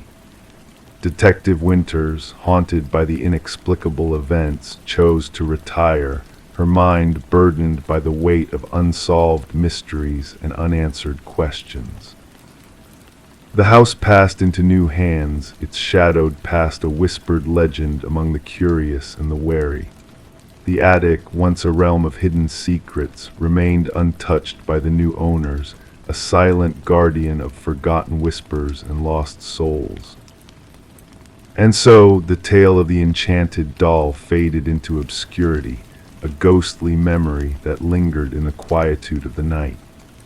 For those attuned to the house's mournful echoes, the laughter of a child and the fleeting shadow in the attic window served as a poignant reminder of the restless spirits that dwelled within its walls. Story 24. The old costume emporium was on the brink of closure, its shelves barren of their usual splendor. Amidst the remnants of forgotten attire, a woman discovered a mask that seemed to beckon her from a dusty corner. Its delicate features held a disconcerting lifelike quality that sent a shiver down her spine. Placing it on the checkout counter, the cashier hesitated, his voice barely above a whisper, "That's not from our collection." Perplexed, the woman inspected the mask, only to find it devoid of any identifying tag. With a nonchalant shrug, she decided to take it home with her. Little did she know, this impulsive act would set in motion a chain of eerie events that would leave even the bravest souls trembling in the night. As the clock struck the witching hour, a soft, rustling sound roused her from slumber. The woman's heart quickened as she realized the mask was no longer resting on her dresser where she had left it. Instead, it sat ominously on her nightstand, its gaze fixed upon her with an unsettling intensity. The woman, known as Catherine Reed, was discovered the next morning by a concerned neighbor. The front door of her residence stood slightly ajar, allowing a sliver of morning light to pierce the darkness within. What the neighbor stumbled upon would go down in history as a chilling mystery that defied all rational explanation. Detective Morgan arrived at the scene as forensics meticulously documented every detail. The rhythmic clicking of the shutters provided a haunting soundtrack to the grim discovery. "No signs of forced entry," murmured an officer, his pen scratching against the notepad. The detective's keen eyes scanned the room, taking in every nuance with a sense of foreboding. A slightly ajar drawer, a lipstick-stained water glass, seemingly ordinary details that belied the horror of the lifeless figure lying on the bedroom floor. Catherine's expression frozen in terror, a silent scream etched upon her features. The medical examiner's somber assessment revealed no obvious cause of death upon initial inspection. No visible wounds, no signs of struggle, just the palpable fear that seemed to linger in the air. Something frightened her beyond words, the detective whispered, a chill creeping down her spine. Catherine, a respected art appraiser known for her meticulous eye, had seemingly met her untimely end in the grip of an unseen terror. Colleagues spoke of her uncanny ability to discern authenticity, a talent that may have unwittingly drawn her into a macabre fate. The investigation took a bizarre turn when security footage from the costume shop unveiled a perplexing encounter. The cashier's bafflement at the sight of the mask raised more questions than answers. It was as if the mask itself defied all logic and reason, a harbinger of doom from a realm beyond comprehension. A visit to the now desolate shop unearthed a chilling revelation from the owner, a tale of mysterious origins and cursed artifacts that hinted at a sinister past. The mask, an enigmatic relic from a collector's estate sale, bore the weight of a dark history that transcended time itself. Forensics' discovery of microscopic fibers entwined in Catherine's grasp unveiled a haunting truth. These fibers, a blend of human hair and an unidentified organic material, hinted at a malevolent force lurking in the shadows, unseen yet undeniably real. As the investigation delved deeper, a pattern emerged, a string of inexplicable deaths linked by the acquisition of similar masks, each victim's face etched with the same terror that now haunted Catherine in death. A retired detective, haunted by a past case shrouded in mystery, shed light on a chilling revelation. Hidden within the masks were ancient symbols, remnants of a dark ritual that spoke of soul transference and an insatiable hunger for life itself. The breakthrough came in the form of a journal concealed within Catherine's residence, its pages chronicling her descent into a realm of dread and despair. Her final entry, a testament to her growing terror, unveiled a sinister truth. The mask was not merely an object, but a vessel for a malevolent entity that preyed on the living. The detective pieced together the puzzle, connecting the dots between the strange fibers, the cursed masks, and Catherine's relentless pursuit of the truth. The medical examiner's grim diagnosis of death by sheer terror only deepened the enigma surrounding the mask's insidious power. Surveillance footage from a vigilant neighbor's camera unveiled a chilling sight: a figure cloaked in darkness, wearing a mask that mirrored Catherine's visage with uncanny precision. A phantom presence moving with an eerie familiarity, a puppeteer pulling the strings of fate with ruthless intent. The hunt for the missing mask led investigators on a trail of whispers and shadows, each clue leading deeper into a labyrinth of ancient evil. 6 months later, a peculiar mask surfaced in a far-off vintage shop, its allure drawing an unwitting buyer into a web of darkness. The case, shrouded in unsolved mysteries and unspoken fears, remains a haunting reminder of the thin veil between the known and the unknowable. The detective, keeper of Catherine's journal, harbors a secret knowledge that transcends mere mortal understanding. In the dead of night, as the world slumbers in blissful ignorance, she awakens to a sense of unease, a whisper of movement in the stillness. Securing her sanctuary against unseen terrors, she grapples with the knowledge that the mask, a harbinger of doom, awaits its next unwitting victim in the shadows. For those who dare to peer behind the mask, a truth far darker than death itself awaits, a truth that binds the living to the realm of the damned, a truth that echoes across the ages in a silent scream of eternal torment. Story 25. A package arrived in the mail, nestled within a plain envelope devoid of any return address. Inside rested a solitary brass key, its surface weathered by the passage of time. The homeowner, upon laying eyes on it, felt an inexplicable sense of déjà vu, a whisper of familiarity dancing at the edge of her consciousness. Despite her efforts to fit the key into every lock within her possession, none yielded to its touch. It belonged to no door in her abode. Yet when she placed it gently upon the coffee table, a relic of an old grandfather clock stationed in the hallway emitted a solitary, haunting chime, its mechanisms long silenced by the hand of time. Sarah Miller, the bewildered homeowner, wasted no time in reporting this enigmatic occurrence to the local authorities. What initially seemed like a mere peculiarity swiftly unraveled into the fabric of one of the most disquieting criminal investigations to ever cast its shadow over the tranquil suburban neighborhood.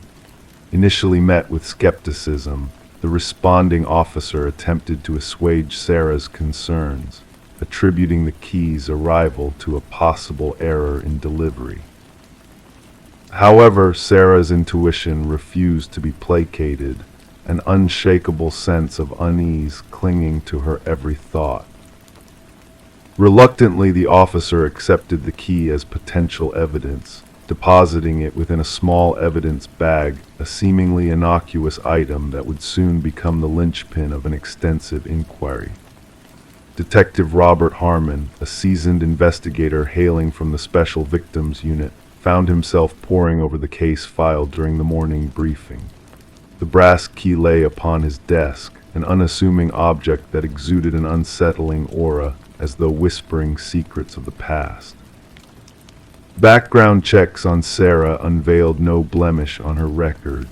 A retired high school English teacher, widowed, with adult children scattered across the country, her life appeared to be a portrait of normalcy. Financial scrutinies, phone logs, social media all failed to yield any hint of malfeasance. She seemed, by all accounts, an innocent bystander thrust into the spotlight by a malevolent force. Forensic examinations of the key mirrored Sarah's innocence, bearing only her fingerprints. The envelope divulged no secrets, save for a nondescript postmark originating from the regional distribution hub. DNA analyses returned empty-handed. The key itself, a standard Schlage model, showed signs of wear indicative of years past.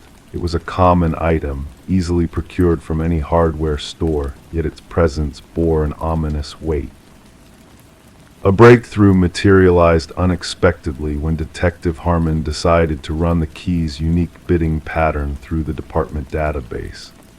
7 years prior, a cold case had documented an identical key pattern, a key that had unlocked a storage unit harboring grim secrets. Within this unit lay blood-stained carpet, tools of cutting, and photographs depicting unidentified women in various states of vulnerability. The original investigation had faltered, lacking the evidence required to unmask the perpetrator. Delving into the dusty annals of the past, Harmon unearthed the files of the retired detective who had once pursued the case. The storage unit's rental had been conducted under a false identity, paid for in cash. Surveillance tapes had long since been erased, leaving no trace. The evidence collected had birthed partial DNA profiles, yet no matches within criminal databases. 5 women featured in the photographs, only 3 recognized, all victims of reported disappearances that had never been resolved. Sarah, when confronted with the haunting images, failed to recognize any of the faces that stared back at her from the glossy prints. As the investigation gathered momentum, she found herself consumed by a rising tide of trepidation, fortifying her home with new locks and a vigilant security system. The question remained like a specter in the night: why had this key found its way to her? Harmon, undeterred by the shadows cast by the past, ordered a fresh analysis of the original evidence, leveraging modern techniques in a bid for clarity. The partial DNA sample underwent expansion, entering the realm of genealogical databases. Here, a faint familial connection emerged, a distant relative of the elusive suspect. Weaving through the intricate tapestry of family trees, investigators honed in on Harold Jenkins, a former neighbor of Sarah's who had departed the vicinity 6 years prior, leaving no trace of his current whereabouts. Further probing unveiled Jenkins as a former substitute teacher at the school where Sarah had once imparted knowledge, though their paths had seldom intersected in official records. His employment history bore the scars of inconsistency, punctuated by prolonged absences and frequent shifts in residence. An inspection of his former abode yielded no overt signs of malice, his neighbors painting a portrait of a man who lingered on the fringes of society, an enigma cloaked in normalcy. The central enigma lingered, shrouded in the mists of uncertainty. Why bestow this key upon Sarah? Harmon postulated various theories: a trophy, a cautionary gesture, or perhaps a grim invitation to partake in the macabre dance of fate. The manhunt for Jenkins intensified, his digital footprint vanishing into the ether. His driver's license lay dormant, credit cards untouched, tax returns a blank canvas. It was as though he had meticulously erased himself from the annals of existence, a phantom haunting the peripheries of reality. The true horror of the case unfurled like a sinister tapestry when authorities unearthed a secluded cabin registered under Jenkins' deceased mother's name. Beneath creaking floorboards, a hidden chamber awaited discovery, accessible only through a clandestine trapdoor. Upon its shelves rested a chilling collection of brass keys, each bearing a name and date upon a small, unassuming tag. 5 keys mirrored the faces of the women from the photographs, their fates now laid bare. The remaining keys, 27 in total, whispered of untold horrors, each a silent testament to lives extinguished in the shadows. Behind the cabin's facade, forensic teams unearthed the harrowing truth, unearthing human remains that spoke of unspeakable atrocities. The excavation unfolded like a macabre ballet, revealing a graveyard of lost souls, each a casualty of Jenkins' depravity. Sarah found herself enveloped in a shroud of protection as the manhunt for the elusive predator expanded its reach across the nation. Behavioral analysts delved into the dark recesses of Jenkins' psyche, painting a portrait of a man who had selected Sarah as a canvas upon which to etch his crimes. The moniker, the Keymaster, echoed through national headlines, a grim reminder of the malevolence that lurked beneath the veneer of civility. Fear gripped the community, tendrils of dread snaking through the hearts of its denizens as they grappled with the revelation of a monster lurking in their midst. Detection dogs traced a scent through the labyrinthine wilderness, search teams scouring dense forests in pursuit of a shadow. Thermal drones soared overhead, mapping the terrain concealed from mortal eyes. The manhunt swelled into a crescendo of tension, a symphony of pursuit echoing through the hinterlands.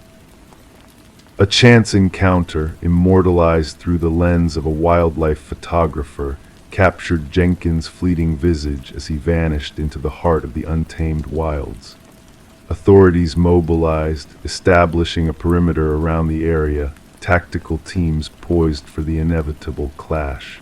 Negotiations faltered, met with silence from the enigmatic figure perched atop an abandoned watchtower.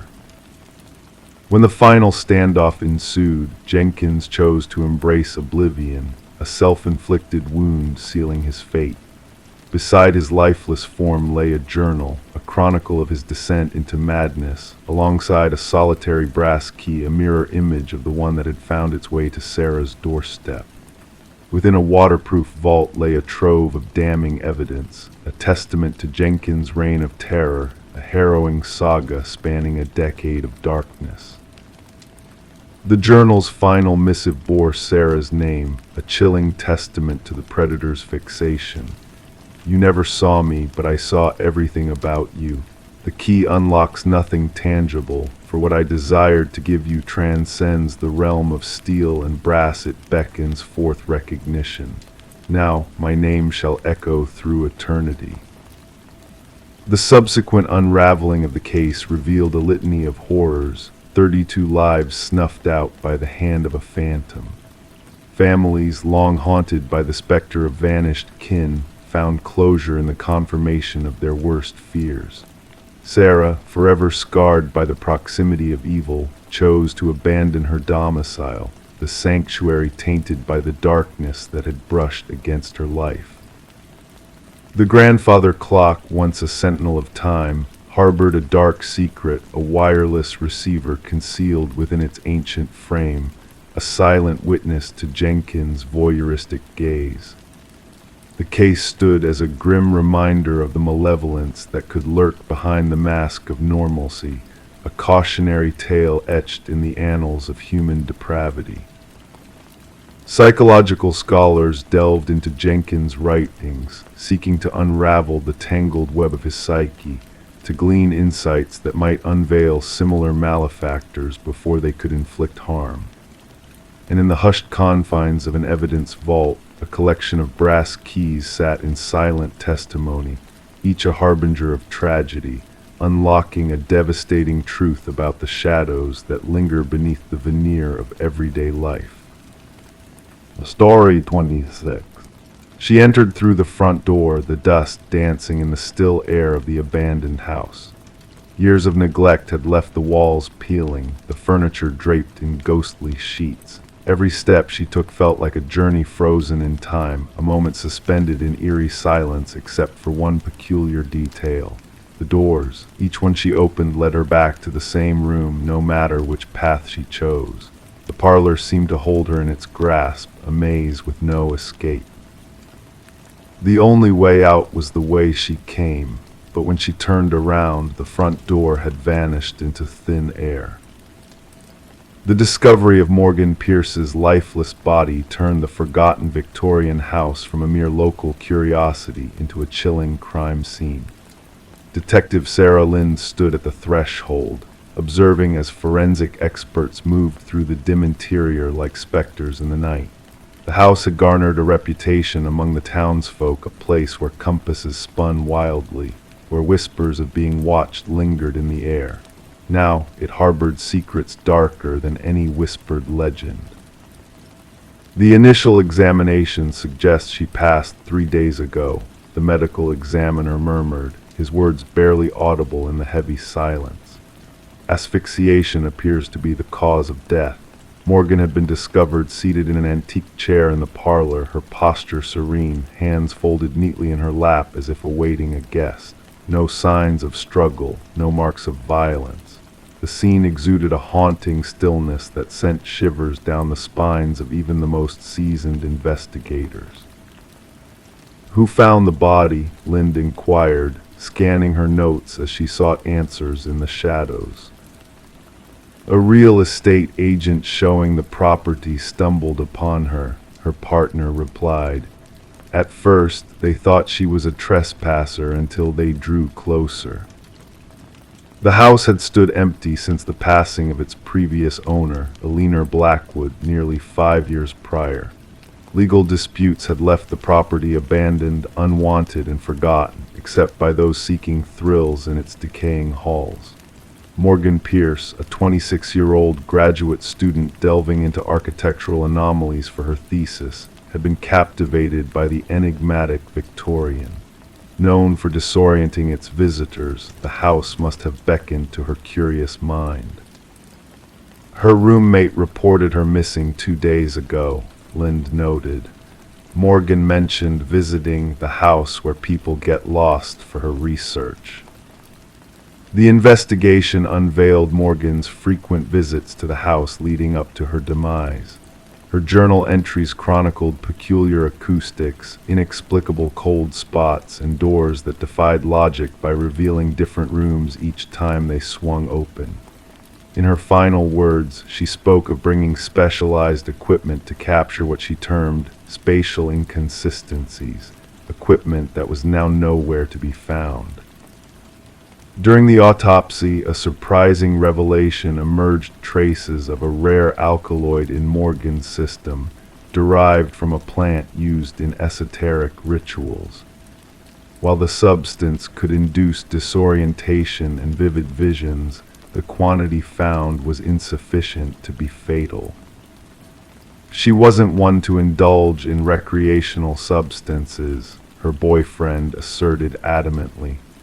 Morgan was meticulous in her research methods. She wouldn't have jeopardized her perception willingly. As digital traces were uncovered from Morgan's phone, deleted messages hinted at conversations with a kindred spirit fascinated by the mysteries of the house, someone who claimed to hold its secrets close.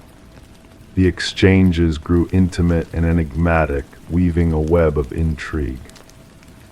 The house retains memories of its past, read one cryptic message. It yearns for someone to understand. The investigation led Lind and her team to Adam Reeves, an architectural historian who had shared correspondence with Morgan.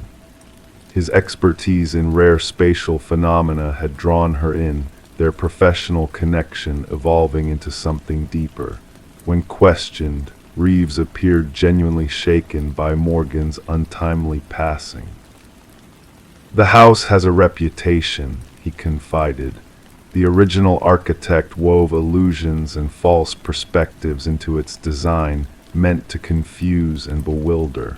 Morgan believed there was more to it, a truth beyond mere trickery." Yet Reeves had a solid alibi for the time of Morgan's death, as evidenced by security footage placing him miles away, lecturing at a university symposium. The breakthrough arrived from an unexpected source, a descendant of Alina Blackwood, now residing overseas. Contacted by investigators, he unveiled a dark family secret buried for generations. "My grandmother wasn't the sole Blackwood to meet their end in that house," he divulged. "Others perished within those walls, always found in the parlor, always at peace. The family called it the claiming." With journals dating back decades in hand, Lind and her team unearthed a pattern of deaths once attributed to natural causes like heart failure or stroke. The individuals who spent time within the house inevitably succumbed to what the family cryptically termed the influence. A secondary sweep of the property unveiled a concealed compartment behind the parlor fireplace, holding Morgan's missing equipment, and a startling discovery. Within the hidden chamber lay a collection of artifacts from diverse indigenous cultures, meticulously arranged in a geometric formation. At the center rested a weathered figurine, its features worn smooth by generations of touch. Analysis confirmed the figure represented a deity linked to liminal spaces, thresholds between worlds. Traces of the alkaloid matching Morgan's system were found on the artifacts. The case took a sinister turn when dust patterns within the house revealed a presence beyond Morgan. Partial fingerprints, foreign to Morgan or any known visitor, were discovered on doorknobs throughout the dwelling. 3 weeks into the investigation, Adam Reeves was found lifeless in his residence, mirroring Morgan's posture with the same alkaloid in his system. Clutched in his hand was a key that unlocked no door in his apartment, but seamlessly fit the hidden compartment within the Victorian. In a final email addressed to himself, as if sealing a testament, Reeves penned, "The house doesn't ensnare you physically, it ensnares your perception. Morgan was right, the doors led where they always have, but a force tricks you into circles. Once you grasp the truth, escape is possible, yet by then the desire fades." The case remains unresolved, marked as suspicious deaths under ongoing scrutiny. The Victorian now stands condemned, its secrets veiled from prying eyes by authorities. Whispers persist of lights flickering within on certain nights and of visitors who vanish within its walls. Some locals argue the house claims those who delve too deep into its enigmas. Others believe Morgan and Reeves unearthed a potent and ancient force lingering in the crevices of reality. The truth remains as elusive as an exit in a house where every door circles back to the beginning, an enigma shrouded in mystery and shadows, a tale woven in the delicate threads of the night's embrace. Story 27, Hidden Whispers. She desired to refresh the nursery before her baby's arrival, a sanctuary where dreams would be woven amidst faded blue walls bearing untold tales. With each stroke of white paint, a secret emerged from beneath a message, faint at first, then bold and clear. "Don't let it hear you." Her breath hitched as she recoiled, noticing tiny handprints etched into the fresh paint, too high for any child's reach. This eerie revelation in the Morgan residence nursery marked the genesis of what would be known as the Whispering House case. The young couple had acquired the Victorian home at a remarkably low price, unaware of its shadowed past. Detective Sarah Klein arrived at the door, her notebook at the ready. The expectant woman who answered, her belly swelling beneath paint-stained overalls, recounted the unsettling discovery. The previous owners had vanished overnight, leaving only rumors of hurried departure with bare essentials in tow. As Detective Klein explored the historic dwelling, her steps echoed on weathered floorboards. In the nursery, the cryptic message lingered, a chilling reminder of the past. Adjacent, 5 small handprints imprinted in wet paint, positioned at an adult's height. Back at the precinct, the detective delved into the property's records, unveiling a history marred by rapid turnovers and haunting child welfare reports. Research led Detective Klein to Alina Blackwood, a widow who once ran an orphanage on the premises, where 5 children had mysteriously disappeared. Interviews with former residents unveiled a pattern of inexplicable events, escalating with each new family. The recurring message scrawled beneath fresh paint spoke of unseen dangers lurking within the walls. A breakthrough came when ground-penetrating radar revealed anomalies beneath the basement floor, 5 child-sized shapes.